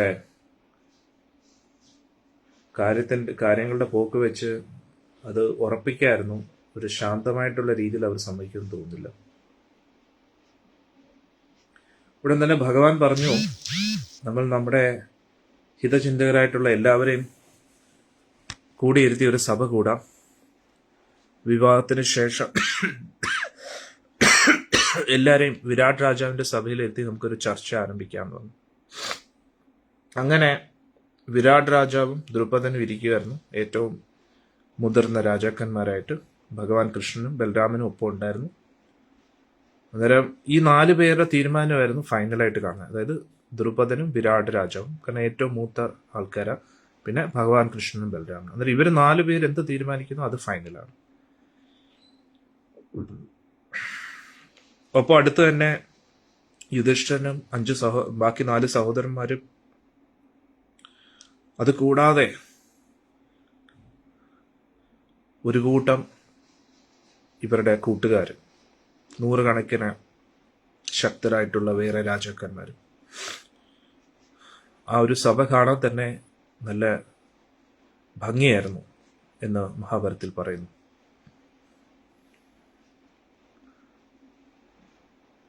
അവർ തമ്മിലുള്ള ചർച്ച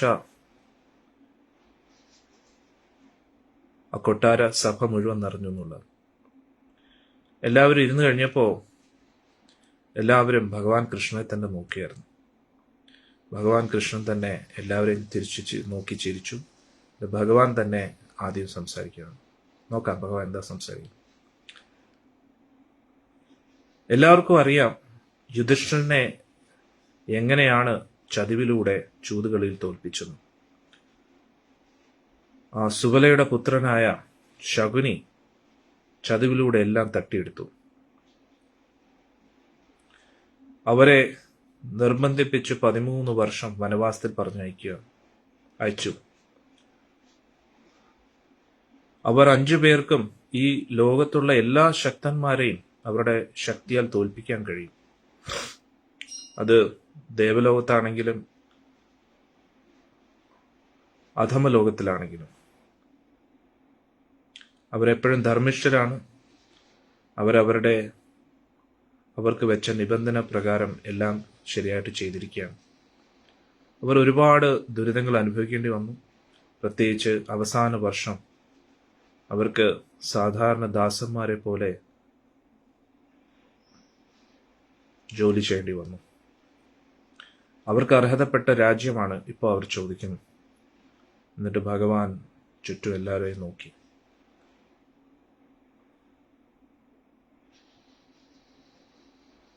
എന്നിട്ട് ഭഗവാൻ പറഞ്ഞു, എല്ലാവരും എന്താണ് ശരിയെന്ന് ചിന്തിക്കൂ. യുധിഷ്ഠിരനും ദുര്യോധനും രണ്ടുപേർക്കും ഏറ്റവും നന്മയുള്ള കാര്യം എന്താണെന്ന് എല്ലാവരും പറയാൻ പറഞ്ഞു. യുധിഷ്ഠിരൻ അധർമ്മത്തോടു കൂടി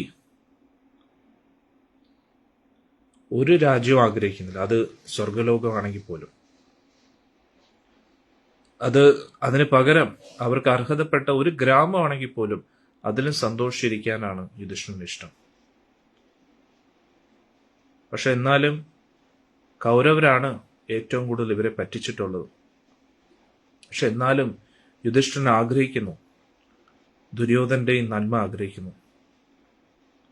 ദുര്യോധനാദികൾ എപ്പോഴും പാണ്ഡവരെ കൊല്ലാൻ ശ്രമിച്ചിട്ടേ ഉള്ളൂ. പക്ഷെ യുധിഷ്ഠിരനും കൂട്ടരും എപ്പോഴും സഹിച്ചും ക്ഷമിച്ചു ഇരുന്നിട്ടേ ഉള്ളൂ. മനസ്സിനെ നിയന്ത്രിച്ചു കഴിഞ്ഞിട്ടേ ഉള്ളൂ. യുധിഷ്ഠിരന്റെ സഹോദരങ്ങൾ എപ്പോഴും യുധിഷ്ഠിരൻ പറയുന്നതിനപ്പുറം നിൽക്കാറില്ല. അവരൊരിക്കലും ധർമ്മം വിട്ട് കളിക്കാറില്ല.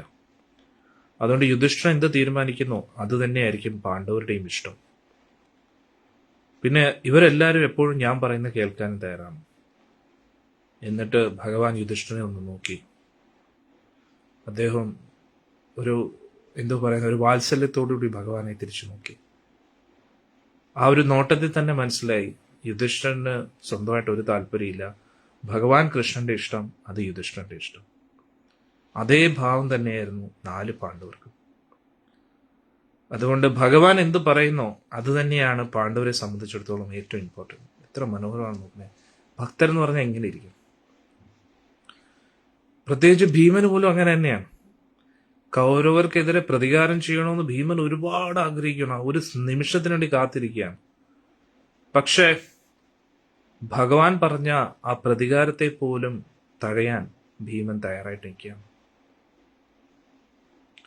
എന്നിട്ട് എന്നാലും ഉള്ളിലൊരു ദേഷ്യമൊക്കെ ഉണ്ടായിരുന്നു. അന്നേരം ഭഗവാൻ ഇങ്ങനെ പറഞ്ഞപ്പോഴത്തേക്ക് ഗദയെ ഒന്ന് മുറുക്കി പിടിച്ചു.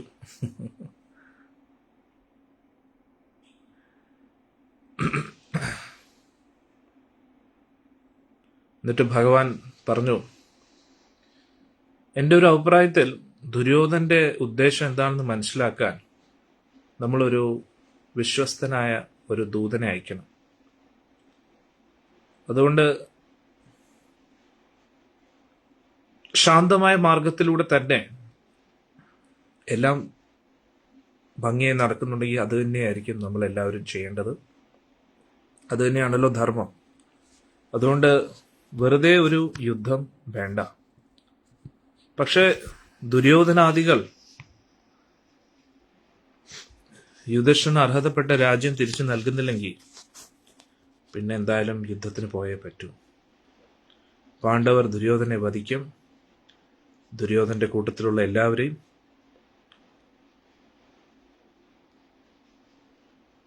പാണ്ഡവരുടെ ഭാഗം ധർമ്മമുള്ളതാണെന്ന് നിങ്ങൾക്ക് തോന്നുന്നുണ്ടെങ്കിൽ നിങ്ങൾ പാണ്ഡവരെ സഹായിക്കുക.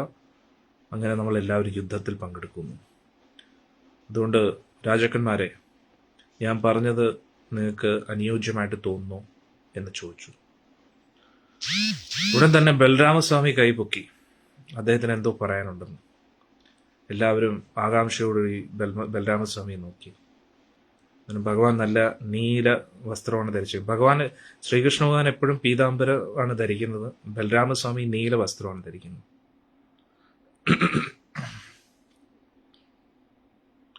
ഭഗവാന്റെ നിറവും നല്ല വെളുത്ത നിറമാണ്. എന്നിട്ട് നല്ല സ്വർണ്ണ കിരീടവും ഭഗവാൻ ധരിച്ചിരിക്കുകയാണ്. എന്നിട്ട് കഴുത്തില് വെള്ള താമരകളുടെ ഒരു മാലയും ധരിച്ചിട്ടുണ്ട്. ഇത് കാണാൻ എന്ത് രസമായിരിക്കും ബലരാമസ്വാമി അല്ലേ? എന്നിട്ട് തൊട്ടടുത്ത് തന്നെ കയ്യില് കലപ്പയിരിപ്പുണ്ട്. ഭഗവാൻ പറയുന്ന സമയത്ത് ആ സഭയില് മുഴങ്ങുമായിരുന്നു ഭഗവാന്റെ ശബ്ദം. ബലരാമസ്വാമിയുടെ മേഘം ഗർജിക്കുന്ന പോലെയായിരുന്നു ബലരാമസ്വാമിയുടെ ശബ്ദം. എന്നിട്ട് ബലരാമസ്വാമി പറഞ്ഞു, ദേവകി പുത്രൻ പറഞ്ഞത് കറക്റ്റാണ്. ദേവകി നന്ദനൻ പറഞ്ഞത് കറക്റ്റാണ്. കൗരവരുടെയും പാണ്ഡവരുടെയും നന്മയ്ക്കുള്ള കാര്യമാണ് സംസാരിച്ചിരിക്കുന്നത്. അതുകൊണ്ട് കുരുരാജ്യത്തെ തുല്യമായിട്ട് തന്നെ ഭാഗിക്കേണ്ടതാണ്. കുന്തിപുത്രന്മാരായ വീരന്മാരായിട്ടുള്ള കുന്തിദേവിയുടെ മക്കൾ എപ്പോഴും സമാധാനത്തോടു കൂടിയാണ് ജീവിക്കാൻ ആഗ്രഹിക്കുന്നത്. അതുകൊണ്ട് ഒരു ദൂതനെ അയക്കുന്ന, ഹസ്തനപുരയിലേക്ക് ഒരു ദൂതനെ അയക്കുന്നത് തന്നെയാണ് ഏറ്റവും നല്ലത്. എന്നിട്ട് അദ്ദേഹം ആ പോകുന്ന ദൂതൻ ഭീഷ്മരെയും ദ്രോണരെയും വിതുരരെയും കൃപാചാര്യർ, കർണൻ, ശകുനി, ധൃതരാഷ്ട്രപുത്രരോടെല്ലാം വ്യക്തമായിട്ട് നമ്മുടെ നയം പറഞ്ഞു കൊടുക്കുക. പിന്നെ അവരെല്ലാവരും വലിയ വീരന്മാർ തന്നെയാണ്. അവരെല്ലാം വേദശാസ്ത്രങ്ങൾ പഠിച്ചവരാണ്. യുധിഷ്ഠിരന്റെ ഉദ്ദേശം അവർക്ക് പറഞ്ഞു കൊടുക്കുക. എന്നിട്ട് അവരുടെ മറുപടിയായിട്ട് തിരിച്ചു വരിക.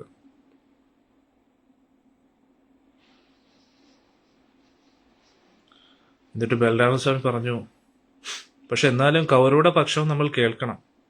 കാരണം എന്തായാലും യുധിഷ്ഠിരന്റെ തെറ്റ് തന്നെയല്ല ഈ രാജ്യം നഷ്ടപ്പെട്ടു. നേരെ ചൊവ്വെ ചൂതുകളി അറിയാഞ്ഞിട്ടും ശകുനിയുടെ ആ വെല്ലുവിളിയെ യുധിഷ്ഠിരൻ സ്വീകരിച്ചു. പിന്നെ വേറെ പല ആൾക്കാരുമായിട്ടും കളിക്കായിരുന്നു. പക്ഷെ ശകുനിയെ തന്നെ തെരഞ്ഞെടുത്തു യുധിഷ്ഠിരൻ എതിരായിട്ട് കളിക്കാനായിട്ട്. എന്നിട്ട് ബലരാമസ്വാമി യുധിഷ്ഠിരനെ നോക്കി ഒന്ന് ചിരിച്ചു. എന്നിട്ട് ഇങ്ങനെയൊക്കെ യുധിഷ്ഠിരനെ കുറ്റം പറഞ്ഞിട്ടും ബലരാമസ്വാമി നോക്കിയായിരുന്നു യുധിഷ്ഠിരന്റെ മുഖത്ത് എന്തെങ്കിലും ഭാവവ്യത്യാസം ഉണ്ടെന്ന്. യുധിഷ്ഠിരൻ അപ്പോഴും വളരെ സമാധാനമായിട്ടിരിക്കുകയാണ്. പിന്നെ യുധിഷ്ഠിരൻ എപ്പോഴും ഒരു കുറ്റബോധം ഉണ്ടായിരുന്നു, ചൂതുകളിയിലൂടെ രാജ്യമെല്ലാം തോറ്റതുകൊണ്ട്. ഇത് കേട്ട ഉടനെ ബലരാമസ്വാമിയുടെ മുമ്പിൽ കൈകൂപ്പി നിന്നു.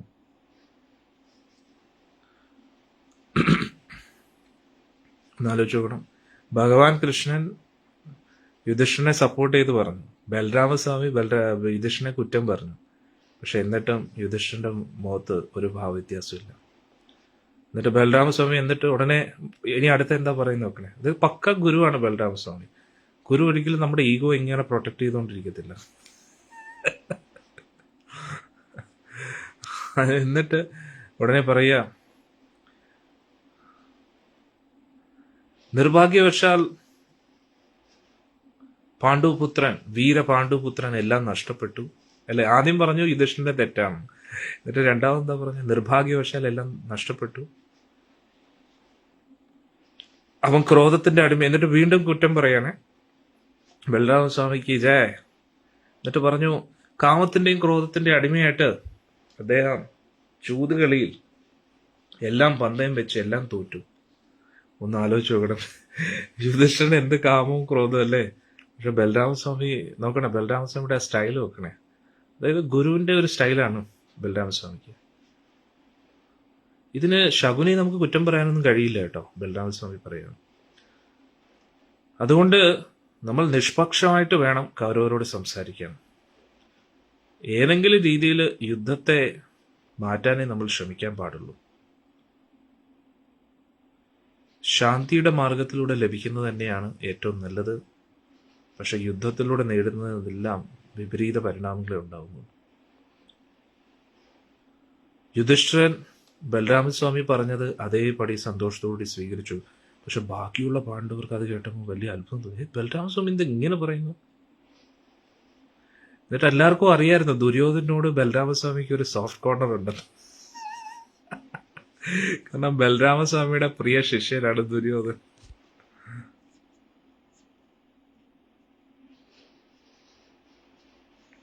പക്ഷേ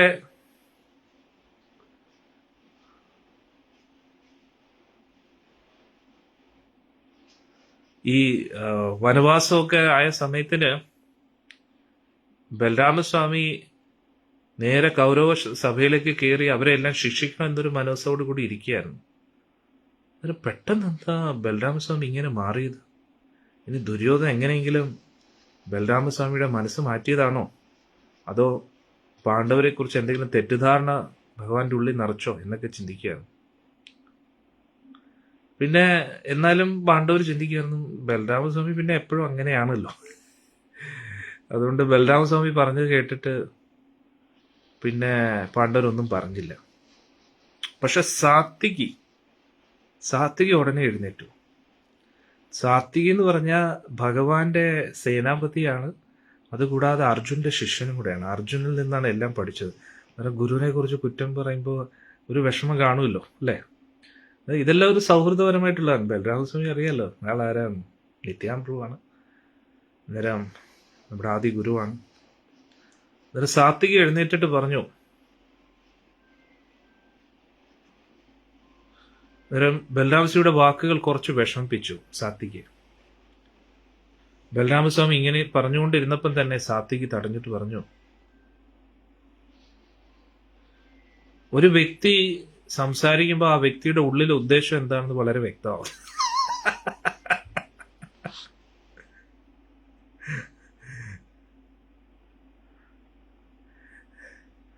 അന്നേരം ഇവിടെ ഒരു കുടുംബത്തിൽ മഹാശക്തരും മഹായോദ്ധാക്കളുമാണ്, മറ്റ് സ്ഥലത്താണെങ്കിൽ ഒരു വീരസാഹസികത ഇല്ലാതെ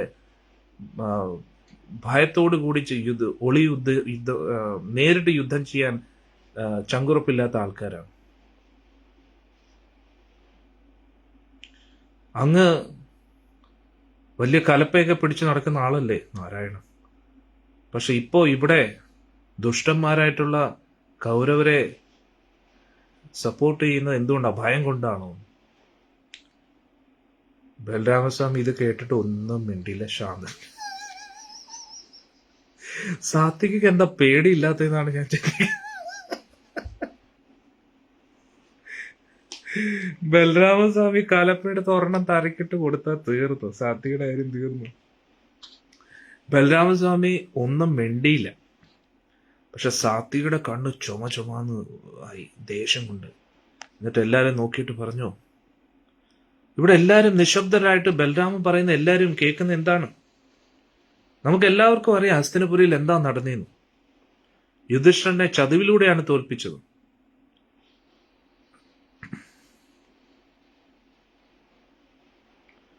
കൗരവരാണ് ഇന്ദ്രപ്രസ്ഥത്തിൽ പോയി അവിടെ വെച്ച് തോൽപ്പിക്കുന്നെങ്കിൽ അത് ശരിയായിരുന്നു. പക്ഷേ കൗരവരാണ് പാണ്ഡവരെ അങ്ങോട്ട് ക്ഷണിച്ചത്. എന്നിട്ട് നിർബന്ധിപ്പിക്കുകയായിരുന്നു ശകുനിയായിട്ട് ചൂത് കളിക്കാനായിട്ട്. അങ്ങനെയുള്ള വ്യക്തികൾക്ക് സമ്പത്ത് എങ്ങനെ നിലനിൽക്കാനാണ്?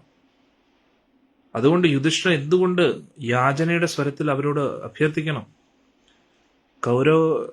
കുരു രാജ്യം ഇവർക്ക് അർഹതപ്പെട്ടതാണ്. ആദ്യം ഇവരുടെ അപ്പൂപ്പൻ്റെതായിരുന്നു, പിന്നെ ഇവരുടെ അച്ഛൻ്റെതാണ്.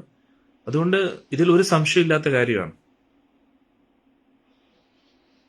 ഇനി ഇത്രയും പുണ്യാത്മാവായ യുധിഷ്ഠിരന് ഇതിൽ ഒരു അർഹതയില്ലെങ്കിൽ പോലും ഇദ്ദേഹത്തിന്റെ ഗുണങ്ങൾ വെച്ച് നോക്കൂ, ഇദ്ദേഹം മുഴുവൻ ലോകം ഭരിക്കാൻ യോഗ്യനല്ലേ? ഇനി കൗരവർ അവരുടെ രാജ്യം നൽകാനായിട്ട് തയ്യാറായില്ലെങ്കിൽ ഞാൻ അവരെ നിർബന്ധിപ്പിക്കും. യുദ്ധത്തിൽ ഞാൻ അവരെ നിർബന്ധിപ്പിക്കും പാണ്ഡവർക്ക് അവരുടെ അർഹതപ്പെട്ട രാജ്യം കൊടുക്കാനായിട്ട്. എന്നിട്ട് സാത്വിക നേരെ ചാടി മുന്നോട്ട് പോയി ആ സഭയുടെ നടുക്ക് കാലം വെച്ച് ഇങ്ങനെ നിൽക്കുകയായിരുന്നു. എന്നിട്ട് വാള് അരയിൽ നിന്ന് എടുത്തു. എന്നിട്ട് സൂര്യനെ പോലെ നല്ല തിളക്കമായിരുന്നു ആ വാളിന്.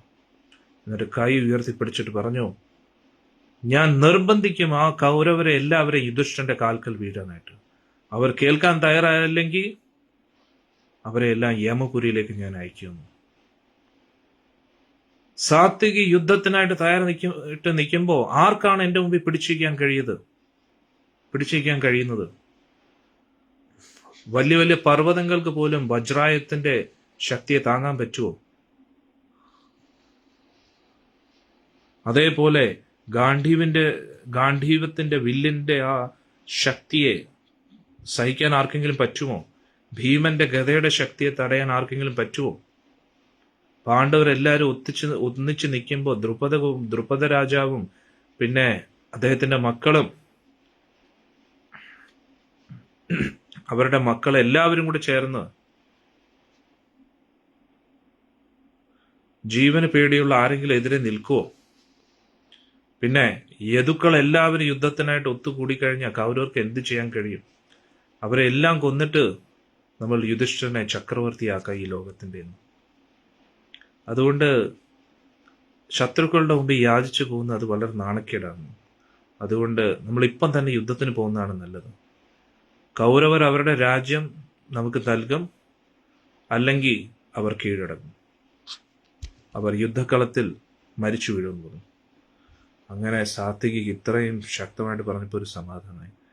ഇതൊക്കെ കേട്ടപ്പോഴും ബലരാമസ്വാമി മിണ്ടാതിരിക്കുകയാണ്. ബലരാമസ്വാമിക്ക് നന്നായിട്ട് അറിയാം സാത്വികയുടെ ഭാവം എന്താണ്. ഇതെല്ലാം കേട്ടിട്ട് ദ്രുപദ രാജാവ് പറഞ്ഞു, സാത്വികി നീ പറഞ്ഞ പോലെ തന്നെ നമുക്ക് ചെയ്യാം. പക്ഷെ ദുര്യോധനൻ ഒരിക്കലും അവന്റെ രാജ്യം അവൻ കീഴടങ്ങാൻ തയ്യാറാവത്തില്ല. ധൃതരാഷ്ട്രർ അദ്ദേഹത്തിന്റെ പുത്രനോട് ഭയങ്കര സ്നേഹമാണ്. അതുകൊണ്ട് ദുര്യോധനൻ എന്തു പറയുന്നോ അതിനപ്പുറം ആള് നിൽക്കത്തില്ല.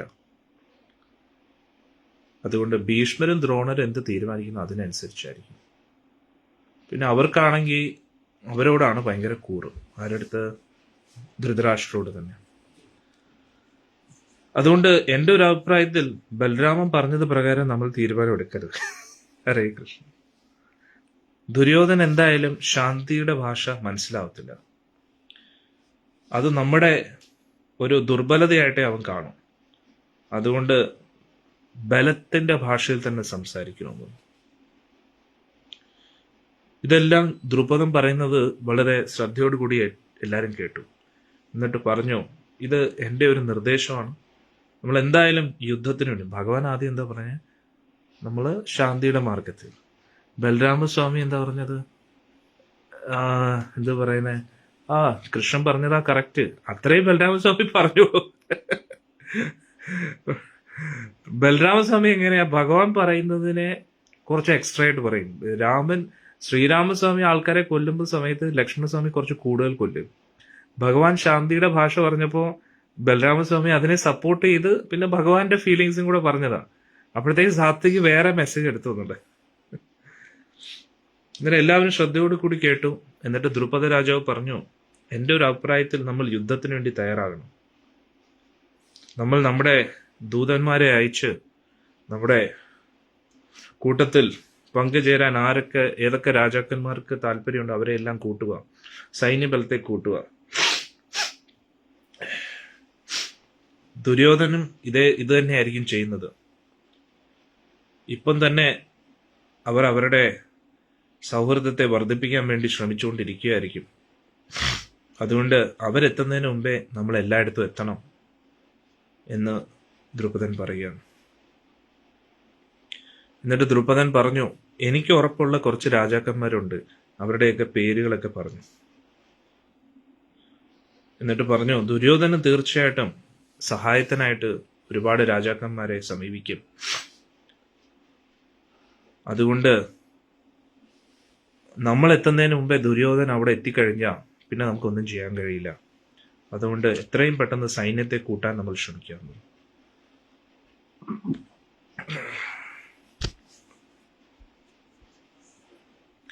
അങ്ങനെ ഏകദേശം 40-50 രാജാക്കന്മാർ നമ്മുടെ കൂട്ടത്തിൽ നിൽക്കും എന്ന് ദ്രുപദൻ പറഞ്ഞു. നമ്മളിങ്ങനെ സൈന്യത്തെ കൂട്ടുന്നതിൻ്റെ ഇടയിൽ നമ്മൾ ആരെങ്കിലും ഒരാളെ ദൂതനായിട്ട് ധൃതരാഷ്ട്രയുടെ അടുത്ത് പറഞ്ഞയക്കുക. എൻ്റെ ഒരു അഭിപ്രായത്തിൽ എൻ്റെ രാജഗുരുവിനെ തന്നെ പറഞ്ഞയക്കാം. എന്നിട്ട് നല്ല ശ്രദ്ധയോട് കൂടി അദ്ദേഹത്തിന് വേണ്ടുന്ന നിർദ്ദേശങ്ങളെല്ലാം പറഞ്ഞു കൊടുക്കാം, എന്താ പറയേണ്ടതെന്ന്. പക്ഷെ അതിലൂടെ പ്രത്യേകിച്ച് ഗുണം ഉണ്ടാവുമെന്ന് എനിക്ക് തോന്നുന്നില്ല. യുദ്ധം എന്തായാലും അനിവാര്യമായിട്ട് വേണ്ടി വരുന്നു. ഇത് കേട്ട ഉടനെ ഭഗവാൻ കൃഷ്ണൻ കൈയടിച്ചു. എന്നിട്ട് ഭഗവാൻ പറഞ്ഞു, പാഞ്ചാല ദേശത്തെ രാജാവിന് അർഹതയുള്ള രീതി തന്നെയാണ് അങ്ങ് സംസാരിച്ചിരിക്കുന്നത്. അങ്ങയുടെ ആ വീര്യമൊക്കെ അങ്ങയുടെ വാക്കുകളിലുണ്ടെന്ന്. ബലരാമസ്വാമി പറഞ്ഞപ്പോൾ ഒന്നും പറഞ്ഞില്ല ആള്. അങ്ങ് ഒരുപാട് പാണ്ഡിത്യമുണ്ട്, തിരിച്ചറിവുണ്ട്. അതുകൊണ്ട് അങ്ങ് നമ്മുടെ ഗുരുവാകാൻ എല്ലാം കൊണ്ടും അർഹനാണെന്ന്. അതുകൊണ്ട് അങ്ങ് പറയുന്ന പോലെ തന്നെ നമ്മൾ കേൾക്കാൻ തയ്യാറാണ്. ഞാൻ അംഗീകരിച്ചു. പക്ഷേ അന്നേരമായിരിക്കും ഭഗവാൻ വിചാരിച്ചു, അയ്യോ ഇനി എൻ്റെ ചേട്ടന് വിഷമമായോ. അന്നേരം ഉടനെ ഭഗവാൻ പറഞ്ഞു, പക്ഷെ എല്ലാവരും ഓർക്കുക, എനിക്ക് പാണ്ഡവരും കൗരവരും ഒരേപോലെയാണ് കേട്ടോ. ഇപ്പോഴത്തെ അവരുടെ അവസ്ഥ തമ്മിൽ എങ്ങനെയാണെങ്കിലും അല്ലെങ്കിലും എനിക്ക് രണ്ടുപേരും ഒരേപോലെ കേട്ടോ.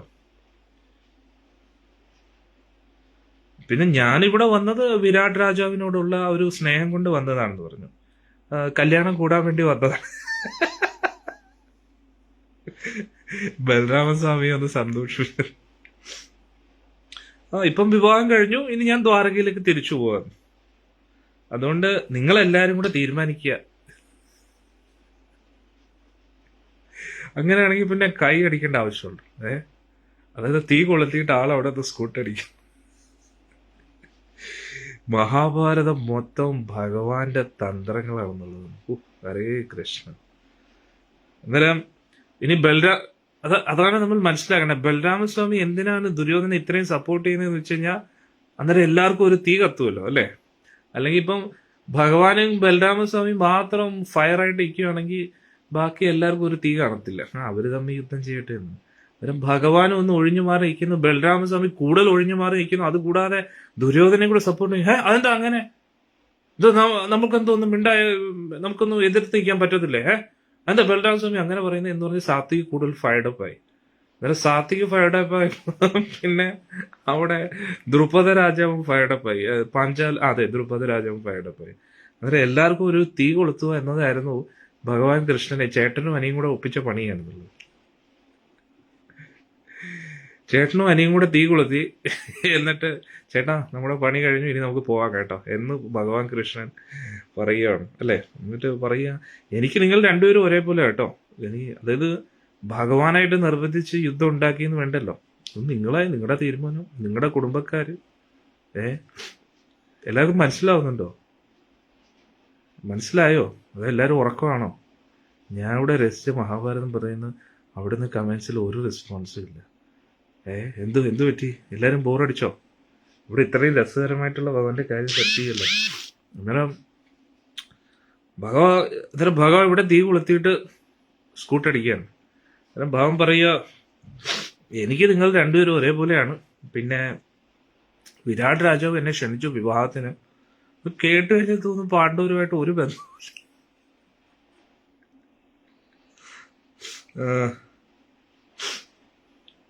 അന്നേരം രണ്ട് പാർട്ടിക്കും അനുയോജ്യമായിട്ടുള്ള ഒരു തീരുമാനം എടുക്കുക. എന്നിട്ട് മൂഢനായ ദുര്യോധന അതൊന്നും കേൾക്കാൻ തയ്യാറല്ലെങ്കിൽ അവന്റെ അഹങ്കാരം കാരണം. എന്നിട്ട് ഇതിനു മുമ്പേ ഭഗവാൻ വനവാസത്തിലായിരുന്നപ്പോൾ ഇവിടെ വന്ന് പറയുകയും ചെയ്തതാണ്. എന്താ പറഞ്ഞത്? വനവാസമൊക്കെ കഴിയുമ്പോൾ യുദ്ധം ഉണ്ടാവും, എല്ലാരെയും നമ്മൾ തട്ടും, യുധിഷ്ഠിര നീ തന്നെയായിരിക്കും രാജാവെന്ന് എല്ലാം പറഞ്ഞതാ. ഇപ്പോൾ ആള് പറയുന്നത് എന്തുവാ? സമയം സാഹചര്യം അനുസരിച്ച് ഭഗവാൻ വാക്ക് മാറ്റുന്നതല്ല, ഭഗവാന്റെ പ്രവൃത്തി എപ്പോഴും ഒന്നായിരിക്കും, ഭഗവാന്റെ ആക്ഷൻ എപ്പോഴും സെയിം ആയിരിക്കും. പക്ഷെ ഭഗവാന്റെ ടോക്ക് ഡിഫറെന്റ് രീതിയിലായിരിക്കും വരുന്നത്. പക്ഷെ ആൾക്കാർ നേരെ തിരിച്ചാ. ആൾക്കാർ ഒരേ രീതിയിൽ സംസാരിക്കും, പ്രവൃത്തികൾ മാറ്റിക്കൊണ്ടേയിരിക്കും. കറക്റ്റ് അല്ലേ? അതാണ് ഭഗവാനും സാധാരണ വ്യക്തികളും തമ്മിലുള്ള വ്യത്യാസം. മറ്റുള്ള വ്യക്തികൾ എന്ത് ചെയ്യും? അവര് സംസാരിക്കാം, പിന്നെ ഞാൻ എപ്പോഴും സത്യത്തിനും ന്യായത്തിനും ഒക്കെ നിൽക്കുന്ന ആളാണെന്നൊക്കെ പറഞ്ഞിട്ട് ഇങ്ങനെ ഞാൻ എപ്പോഴും നിന്റെ കൂട്ടത്തിൽ അങ്ങനെ പറയും. പ്രവൃത്തിയിൽ അത് കാണത്തില്ല. ഭഗവാൻ എങ്ങനെയാ? ഭഗവാൻ എപ്പോഴും പാണ്ഡവരുടെ കൂട്ടത്തിൽ കാണുന്നുള്ളൂ. പക്ഷെ പറയുമ്പോൾ എന്തോന്നാ, എനിക്കെല്ലാവരും ഒരേപോലെ കേട്ടോ. ഞാൻ എപ്പോഴും ഇങ്ങനെയാണ്. അന്നേരം ഭഗവാന്റെ വാക്കുകളല്ല, ഭഗവാന്റെ ആക്ഷൻസ് ആണ് നമ്മൾ കൂടുതൽ നോക്കേണ്ടത്. ഭഗവാൻ നമ്മളും അങ്ങനെയല്ലേ നോക്കേണ്ടത്. ഇപ്പോ നമുക്കൊരു സുഹൃത്ത്, നമ്മൾ ഏറ്റവും കൂടുതൽ വിശ്വസിക്കുന്ന ഒരാൾ നമ്മുടെ അടുത്ത് വേണമെങ്കിൽ ആ വ്യക്തിയുടെ പറച്ചിലാണോ കാര്യം, അതോ ആ വ്യക്തിയുടെ പ്രവൃത്തിയിലാണോ കാര്യം? നിങ്ങൾ പറയും. നമുക്ക് ഒരു വ്യക്തിയുടെ സപ്പോർട്ട് പ്രവൃത്തിയിലൂടെയാണ് വേണ്ടത്, അതോ വാചകടിയിലൂടെയോ? സംസാരത്തിലൂടെ പറയും, ഞാൻ എപ്പോഴും നിന്റെ കൂട്ടത്തിൽ കാണും കേട്ടോ, എപ്പോഴും കാണുമെന്ന് പറയും. പക്ഷെ ആക്ഷനിലോട്ട് വരുമ്പോൾ ഒന്നും കാണത്തില്ല. അങ്ങനെയുള്ള ആൾക്കാരെ ആർക്ക് വേണം അല്ലേ?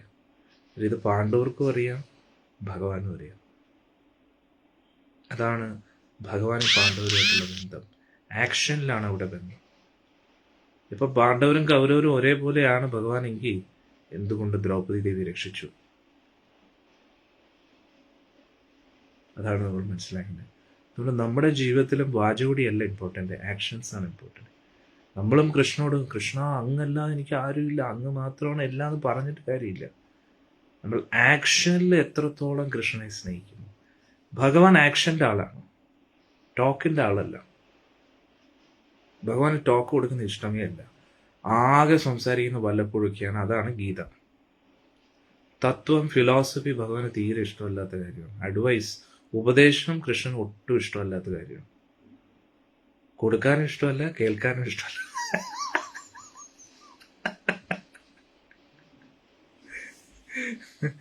ഭഗവാൻ എപ്പോഴും ആക്ഷനാണ് ഇഷ്ടം. സത്യം മഹാഭാരതത്തിലൂടെ നമുക്ക് ഭഗവാനെ ഡീപ്പായിട്ട് മനസ്സിലാക്കാൻ പറ്റുന്നതാണ്. പ്രത്യേകിച്ച് ഗൗരഭാഗവതമൊക്കെ കേട്ട് ഭഗവാന്റെ വേറൊരു ഒരു സൈഡ് നമ്മൾ പഠിക്കുകയാണ്. ഭഗവാൻ ഭക്തനായിട്ട് വരുമ്പോൾ അതേ ആള് തന്നെയാണ് പാർത്ഥസാരഥി എന്ന് മനസ്സിലാക്കുക. സാക്ഷാൽ ചൈതന്യ മഹാപ്രഭു. അന്നേരം നമ്മൾ ഭാഗവതം പഠിക്കുമ്പോൾ, മഹാഭാരതം പഠിക്കുമ്പോൾ, ചൈതന്യ ചരിതാമൃതം പഠിക്കുമ്പോൾ ഒരേ ആളെ തന്നെയാണ് നമ്മൾ പഠിച്ചുകൊണ്ടിരിക്കുന്നതെന്ന് മനസ്സിലാക്കുക. ആളുടെ വ്യത്യസ്ത സ്വഭാവങ്ങളാണ്. സമയ സാഹചര്യം അനുസരിച്ച് ആളുടെ മൂഡ്, ആളുടെ ബിഹേവിയർ എങ്ങനെ മാറുന്നു. പക്ഷെ ആക്ഷൻ എപ്പോഴും ഒന്ന് തന്നെയായിരിക്കും. ഭക്തരെ രക്ഷിക്കുക എന്നതാണ്. ഭക്തവത്സരനാണ് ഗുരുവായൂരപ്പൻ. അതാണ് നമ്മൾ മനസ്സിലാക്കേണ്ടത്. അതായത് നമുക്ക് കണ്ണടച്ച് വിശ്വസിക്കാൻ ഗുരുവായൂരപ്പനെ. വേറെ ആരെയും നമുക്ക് വിശ്വസിക്കാൻ കഴിയില്ല. ഗുരുവായൂരപ്പൻ ഒരിക്കലും നമ്മളെ ചതിക്കത്തില്ല. ആള് പുറമേയൊക്കെ പറയും, എനിക്കെല്ലാവരും ഒരുപോലെ കേട്ടോ, ഞാൻ ആർക്കും അങ്ങനെ ഞാൻ പക്ഷാഭേദമൊന്നും കാണിക്കത്തില്ല എന്ന് പറയും. പക്ഷേ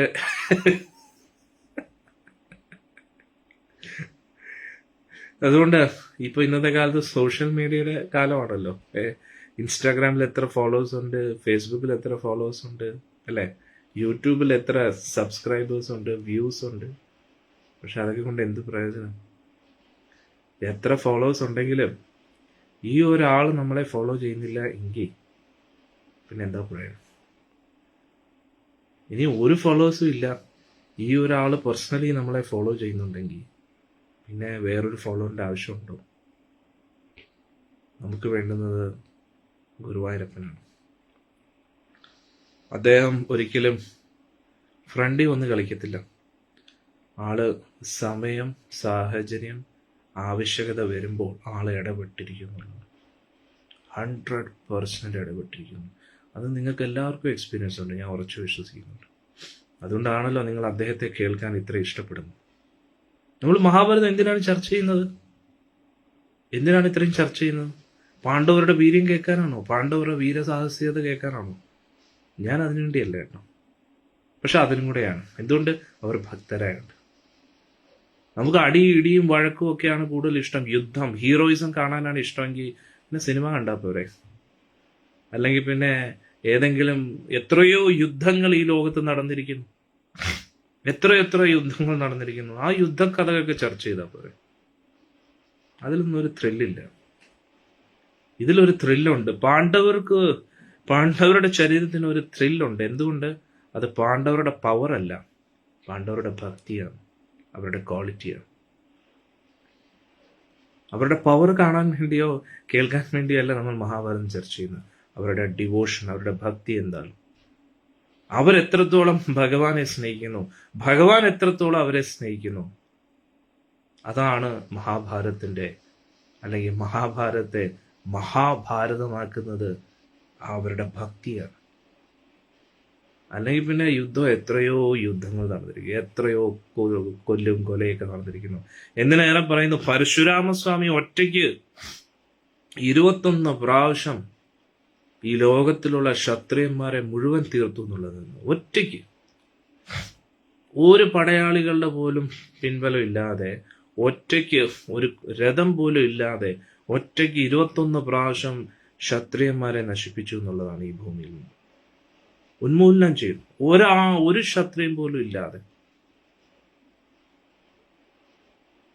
അന്നേരം നമ്മൾ മഹാഭാരതം ഇത്രയും ആകാംക്ഷയോടുകൂടി ചർച്ച ചെയ്യുന്നതിന്റെ ആവശ്യം എന്താണ്? അത് പാണ്ഡവരുടെ ഭക്തിയാണ്, ഭഗവാന്റെ ഭക്തവത്സല്യം. അതാണ് നമ്മൾ മനസ്സിലാക്കുന്നത്. അപ്പോൾ ഇവിടെ ഭഗവാൻ പറഞ്ഞു,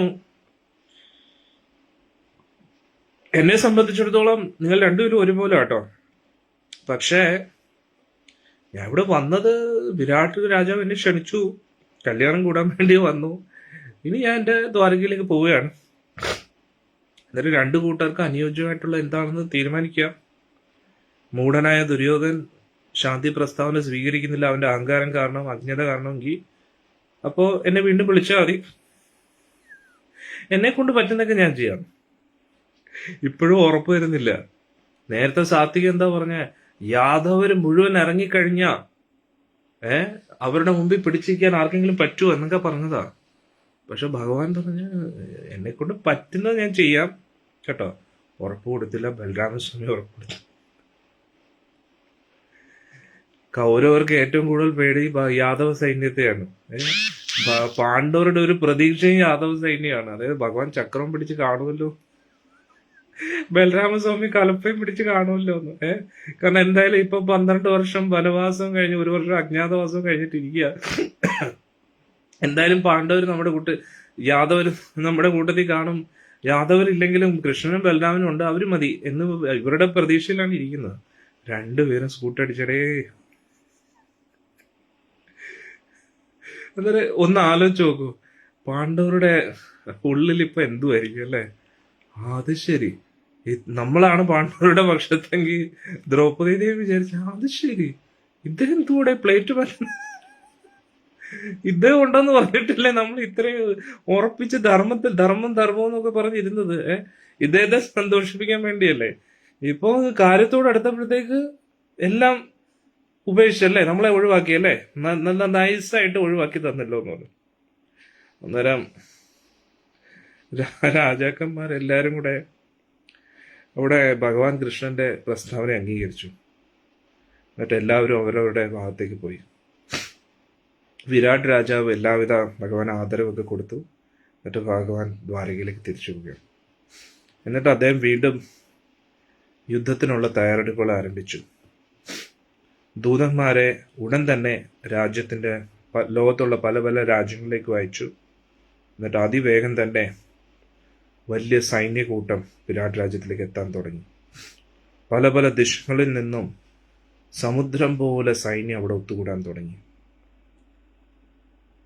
ഒരുപാട് യോദ്ധാക്കൾ, ഒരുപാട് മൃഗങ്ങൾ, ഇവരെല്ലാവരും ഒത്തുകൂടി. അതായത് ആകാശത്ത് നിന്ന് നോക്കുമ്പോൾ ഭൂമിയെ കാണാൻ കഴിയില്ലായിരുന്നു, അത്രയ്ക്ക് സൈന്യം കൂടി എന്നുള്ളത്. ഇതേ സമയത്താണ് കൗരവ രാജ്യത്തിലും ദുര്യോധൻ ദ്രുപദൻ പറഞ്ഞതുപോലെ തന്നെ, ഹരേ കൃഷ്ണ, ഒരു തിരി കത്തിക്കണം. ദുര്യോധൻ ഇതേപോലെ സൈന്യത്തെ കൂട്ടിക്കൊണ്ടിരിക്കുകയാണ്. ഈ രാജാക്കന്മാരെല്ലാവരും, ഇത്രയും ഭടന്മാര്, യോദ്ധാക്കൾ എല്ലാവരും ഒത്തുകൂടി ഒരിടത്ത് നിൽക്കുമ്പോൾ ഭൂമി കമ്പനം കൊള്ളുകയാണ്.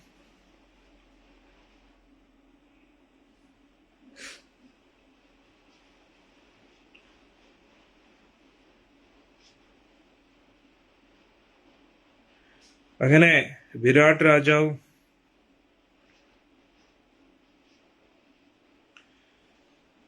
എല്ലാ സൈനികരും തയ്യാറായിട്ട് നിന്നപ്പോൾ വിരാട് രാജാവും ദ്രുപദ രാജാവും എല്ലാവരോടും ബ്രാഹ്മണരോടും ചോദിച്ചിട്ട് ഒരാളെ, അദ്ദേഹത്തിന്റെ രാജപുരോഹിതനെ അയക്കാന്നാണെന്നല്ലോ പറഞ്ഞു ദൂതനായിട്ട്. അന്നേരം അദ്ദേഹത്തെ വിളിച്ചിട്ട് പറഞ്ഞു, ബ്രാഹ്മണ ശ്രേഷ്ഠ,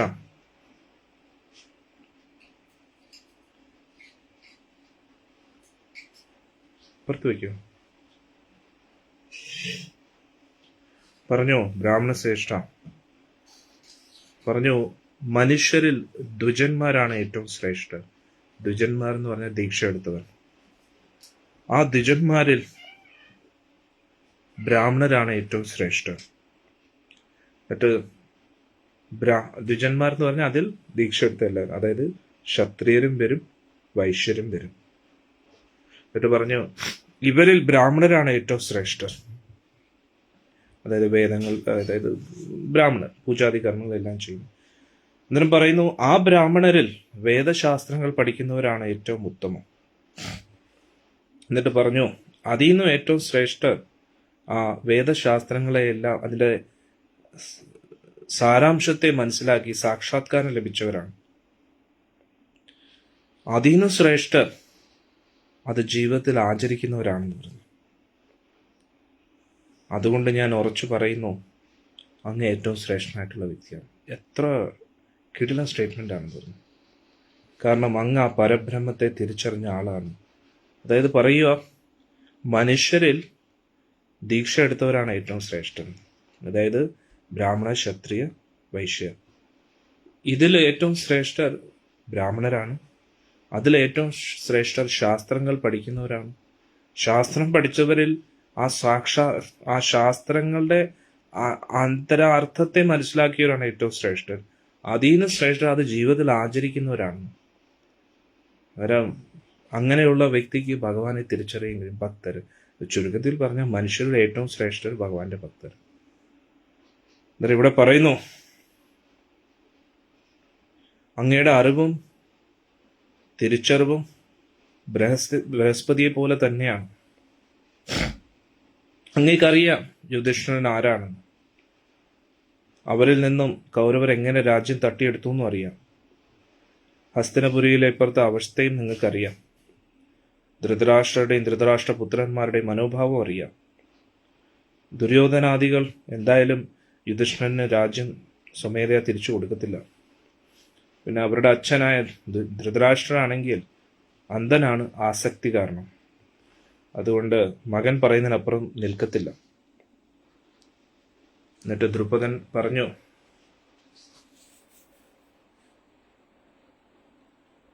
അങ്ങ് പാണ്ഡവർക്ക് അർഹതപ്പെട്ട രാജ്യം തിരിച്ചു മേടിക്കാൻ ചോദിക്കാനാണ് അങ്ങ് പോകുന്നെങ്കിലും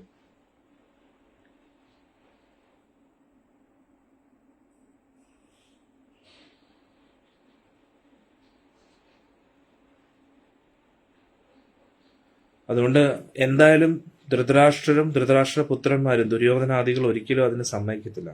പക്ഷെ അങ്ങയുടെ മെയിൻ കർത്തവ്യം എന്ന് പറഞ്ഞു കഴിഞ്ഞാൽ ആ കുരുസഭയിലുള്ള മുതിർന്ന വ്യക്തികളെ ധർമ്മത്തെക്കുറിച്ച് ഓർമ്മിപ്പിക്കുക. യുധിഷ്ഠിരന് അർഹതപ്പെട്ടതാണ് ഇത് എന്ന് അവരെ ബോധ്യപ്പെടുത്തുക. അതാണ് അങ്ങയുടെ കർത്തവ്യം. എന്നിട്ട് ദുര്യോധന്റെ മൂഢത്തരം, ഈ യുദ്ധത്തിന് വേണ്ടിയുള്ള വെപ്രാളം കാണിക്കുന്നത് അത് എത്ര വലിയ മണ്ടത്തരമാണെന്ന് അങ്ങത് പറഞ്ഞു കൊടുക്കണോ.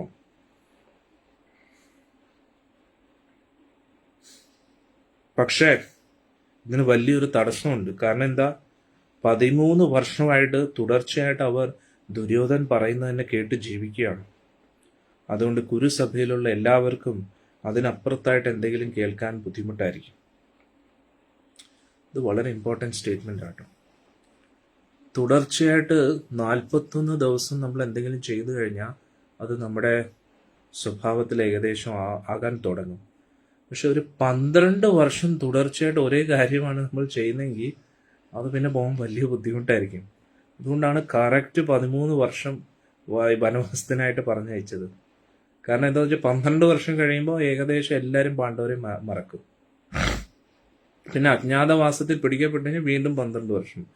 വളരെ ബുദ്ധിപരമായിട്ടുള്ളൊരു പ്ലാൻ ആയിരുന്നു. ഇതേപോലെയാണ് ശ്രീരാമസ്വാമിയും 14 വർഷത്തെ വനവാസം.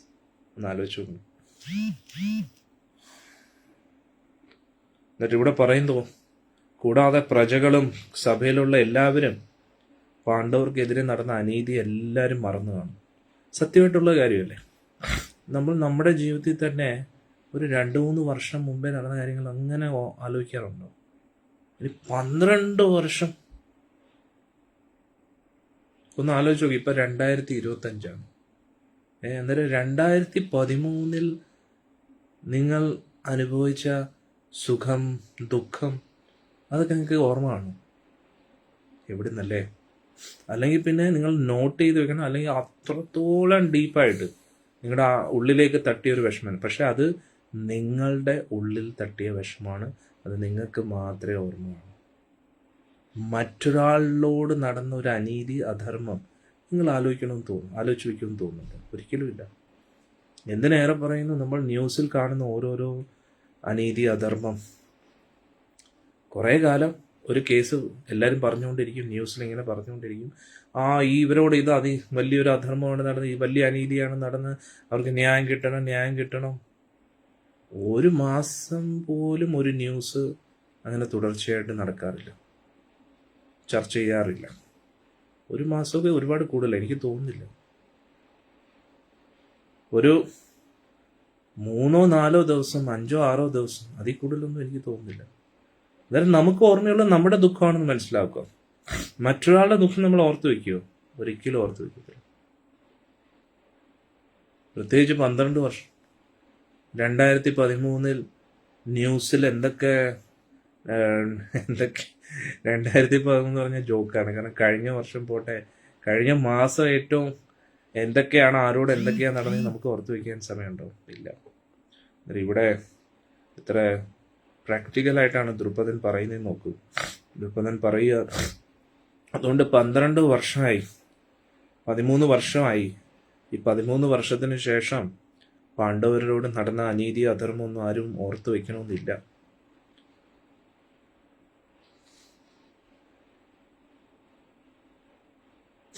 എന്തിനേറെ പറയുന്നു, സാക്ഷാൽ ഭഗവാന്റെ ജ്യേഷ്ഠനായ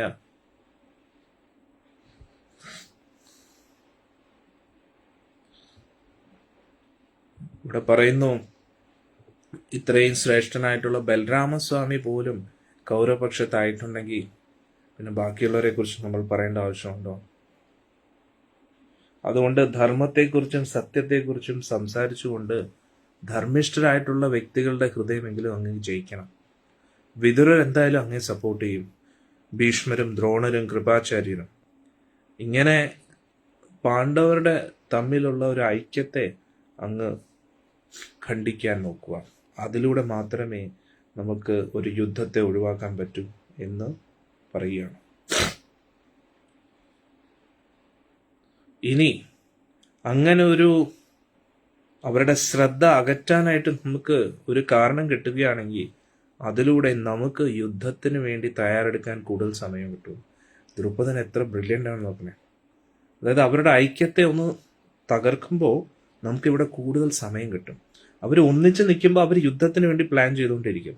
പക്ഷേ അവർ ഈ പ്രസ്താവന അംഗീകരിച്ചില്ലെങ്കിലും അവർ അതിനെ ആ പ്രസ്താവനയെ എതിർക്കാനായിട്ടുള്ള തർക്കം തമ്മിലാകുമ്പോൾ തന്നെ നമുക്ക് കൂടുതൽ സമയം കിട്ടും യുദ്ധത്തിന് വേണ്ടി. പിന്നെ നിങ്ങളുടെ ഈ വർത്തമാനം വെച്ച് ധൃതരാഷ്ട്രയുടെ പോലും മനസ്സൊന്ന് ഇളക്കണം. അതിലൂടെ നമുക്ക് കൂടുതൽ സമയം കിട്ടും.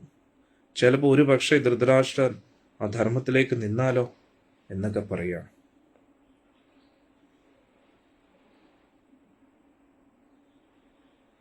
അതുകൊണ്ട് അങ്ങ് പോകുന്നത് കൊണ്ട് എന്ത് നടന്നാലും അത് നമുക്ക് പ്രയോജനമായിരിക്കും. കാരണം അങ്ങേ എന്തായാലും പിന്നെ അങ്ങയ്ക്ക് വേണ്ടി അങ്ങയുടെ സ്വന്തം സുരക്ഷിതത്തെ കുറിച്ച് ഭയപ്പെടേണ്ട. അവരെന്തായാലും അങ്ങേ ബഹുമാനിക്കും. അങ്ങൊരു ബ്രാഹ്മണനാണ്, അതുകൂടാതെ ഒരു ദൂതനുമാണ്, പിന്നെ മുതിർന്ന ധർമ്മിഷ്ഠനായിട്ടുള്ള വ്യക്തിയാണ്. ഇതെല്ലാം കേട്ടിട്ട് രാജപുരോഹിതൻ ഹസ്തിനപുരിയിലേക്ക് യാത്രയാവുകയാണ്. ഹരേ കൃഷ്ണ. അങ്ങനെ മഹാഭാരതത്തിലെ ഇന്നത്തെ അധ്യായം ഇവിടെ കഴിയുകയാണ്. എങ്ങനെ ഉണ്ടായിരുന്നു ഇന്നത്തെ ചർച്ച? കമന്റ്സിലിടൂ.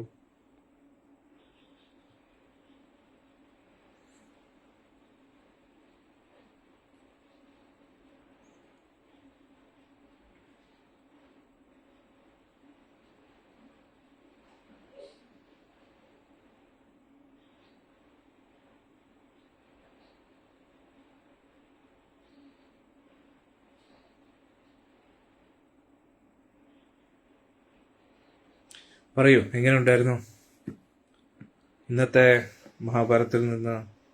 നിങ്ങൾക്ക് ഏറ്റവും ഇഷ്ടപ്പെട്ട ഭാഗം എന്തായിരുന്നു? എനിക്ക് ഏറ്റവും ഇഷ്ടപ്പെട്ടത് ഭഗവാന്റെ ആ ഒരു ടോക്കൻ. എങ്ങും തൊടാതെയുള്ള സംസാരം. പക്ഷെ പേഴ്സണലി ഫുൾ പാണ്ഡവരുടെ സപ്പോർട്ടുമായിട്ടാണ്.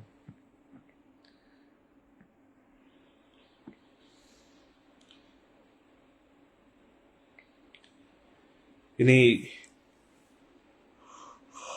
ഹരേ കൃഷ്ണ. ഇനി ദൂതൻ ചെന്ന് എന്തൊക്കെയാണ് സംസാരിക്കുന്നത് നമുക്ക് നോക്കാം. പിന്നെ ഓരോ പക്ഷത്തും ആരൊക്കെ വന്നു ചേരുന്നു എന്നൊക്കെ നമ്മൾ പഠിക്കാം. അല്ല, ഒരുപക്ഷെ നിങ്ങൾ ഈ ഒരു സംഭവം ഒന്നും ഇതുവരെ കേട്ട് കാണത്തില്ലല്ലേ? അന്നേരം സാധാരണ നമ്മൾ പാണ്ഡവരുടെ അർഹതപ്പെട്ട രാജ്യം തട്ടിയെടുത്തു, പിന്നെ അടിയായി, അത്രയേ ഉള്ളൂ അല്ലേ? ഇതൊക്കെ വളരെ ഇമ്പോർട്ടൻ്റ് ആണ്. ആ യുദ്ധത്തിലേക്ക് എത്തുന്നതിന് മുമ്പേ ഉള്ള സംഭവങ്ങളൊക്കെ വളരെ ഇമ്പോർട്ടൻ്റ് ആണ് അല്ലേ? ഇനി നാളെ രാവിലെ അന്നേരം നമ്മൾ ഇനി കുറച്ച് ദിവസം മഹാഭാരതമായിരിക്കും, രാവിലെയും വൈകിട്ടും ഒക്കെ. എന്ത് പറയുന്നു, എല്ലാവരും ഓക്കെ അല്ലേ? മഹാഭാരതം നമുക്ക് എത്രയും പെട്ടെന്ന് കംപ്ലീറ്റ് ചെയ്യാം. അന്നേരം വളരെ ഇമ്പോർട്ടൻ്റ് ആയിട്ടുള്ള ഒരുപാട് കാര്യങ്ങൾ രസമുണ്ട്. ഒരു ഭക്ത ചോദിക്കുന്നു, why Duryodhana is favourite of Balram Swami? അത് ഒരു സീക്രട്ടാണ്. ഞാൻ മഹാഭാരതം മുന്നോട്ട് പോകുമ്പോൾ ഞാൻ പറഞ്ഞുതരാം. ഓക്കെ, അതൊരു സസ്പെൻസ് ആയിട്ടിരിക്കട്ടെ. ഓക്കെ, അന്നേരം നാളെ രാവിലെ 6 മണിക്ക് മഹാഭാരതമായിരിക്കും. രാവിലെ, ഉച്ചയ്ക്ക്, വൈകുന്നേരത്ത് നമുക്ക് മഹാഭാരതം മാക്സിമം കവറപ്പ് ചെയ്യാൻ ശ്രമിക്കാം. ഒരു ക്ലാസ്സിൽ ഒരു അധ്യായം വെച്ച് നമ്മൾ പോകാൻ ശ്രമിക്കുകയാണ്. ഭഗവാൻ അനുഗ്രഹിക്കുന്ന പോലെ നമുക്ക് കംപ്ലീറ്റ് ചെയ്യാൻ ശ്രമിക്കാം. ഓക്കെ, അന്നേരം നാളെ രാവിലെ 6 മണിക്ക് നമുക്ക് കാണാം. പിന്നെ ഇന്നലെ ഭഗവാന്റെ കാരുണ്യത്താൽ ഗോർ പൂർണിമ വളരെ ഭംഗിയായിട്ട് നടന്നു. ഹരേ കൃഷ്ണ, ഫോൺ സൈലന്റ് ചെയ്യോ? ഹരേ കൃഷ്ണ, ആരെങ്കിലും ഫോൺ സൈലന്റ് ചെയ്യോ?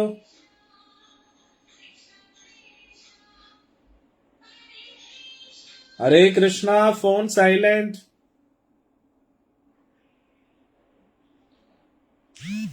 ഹരേ കൃഷ്ണ മന്ത്രം കേൾക്കും, പിന്നെ എന്നോട് ഫോക്കസ് ഫുൾ പോവും. ഹരേ കൃഷ്ണ, കാരണം ഏറ്റവും പവർഫുൾ മന്ത്രമാണല്ലോ. അപ്പോൾ ഞാൻ പറഞ്ഞു വന്നത്, ഒരു ഭക്തൻ പറയുന്ന വേദിക് കോസ്മോളജി എടുക്കണം. തീർച്ചയായിട്ടും എടുക്കാം. ആദ്യം നമുക്ക് മഹാഭാരതം കംപ്ലീറ്റ് ചെയ്യാം. രാവിലെ, ഉച്ചയ്ക്ക്, വൈകിട്ട് മഹാഭാരതം അല്ലേ? നന്നായിരിക്കില്ലേ? എല്ലാവരും എന്ത് പറയുന്നു? മഹാഭാരതം തന്നെ നമുക്ക് കണ്ടിന്യൂ ചെയ്യാം. 18 ദിവസത്തെ യുദ്ധം അതൊക്കെ ചർച്ച ചെയ്യാം. പിന്നെ അത് നമ്മൾ ചർച്ച ചെയ്യുന്നത് 22-ാം തീയതി വരെ ആയിരിക്കും. 22-ാം തീയതി വൃന്ദാവൻ യാത്രയാണ്. 21-ാം തീയതി വരെ മഹാഭാരതം മാക്സിമം നമുക്ക് ചർച്ച ചെയ്യാം. പിന്നെ 30-ാം തീയതി വരെ വൃന്ദാവൻ യാത്ര കഴിഞ്ഞ് 1-ാം തീയതി നമ്മൾ രാമായണം സ്റ്റാർട്ട് ചെയ്യുന്നതായിരിക്കും. രാമനവമി വരികയാണല്ലോ, ഏപ്രിൽ മാസം. രാമനവമിയായിട്ടനുബന്ധിച്ച് നമുക്ക് ശ്രീരാമസ്വാമിയുടെ ലീലകൾ ചർച്ച ചെയ്യണം. രാമനവമി എല്ലാവരും ഓർത്ത് വയ്ക്കുക. മാക്സിമം ഭക്തരും ആശ്രമത്തിൽ വരാൻ ശ്രമിക്കുക. രാമനവമി ഇപ്രാവശ്യം നാരായണ 6-ാം തീയതിയാണ്, ഞായറാഴ്ചയാണ്.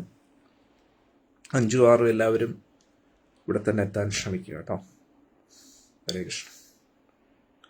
1-ാം തീയതി മുതൽ 5-ാം തീയതി വരെ നമുക്ക് രാമായണം ചർച്ച ചെയ്യാം.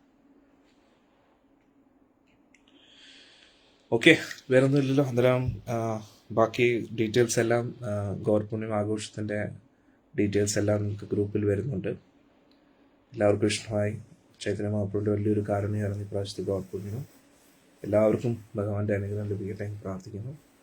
ഇനി നമുക്ക് നാളെ രാവിലെ മഹാഭാരതത്തിൽ കാണാം. ഹരേ കൃഷ്ണ.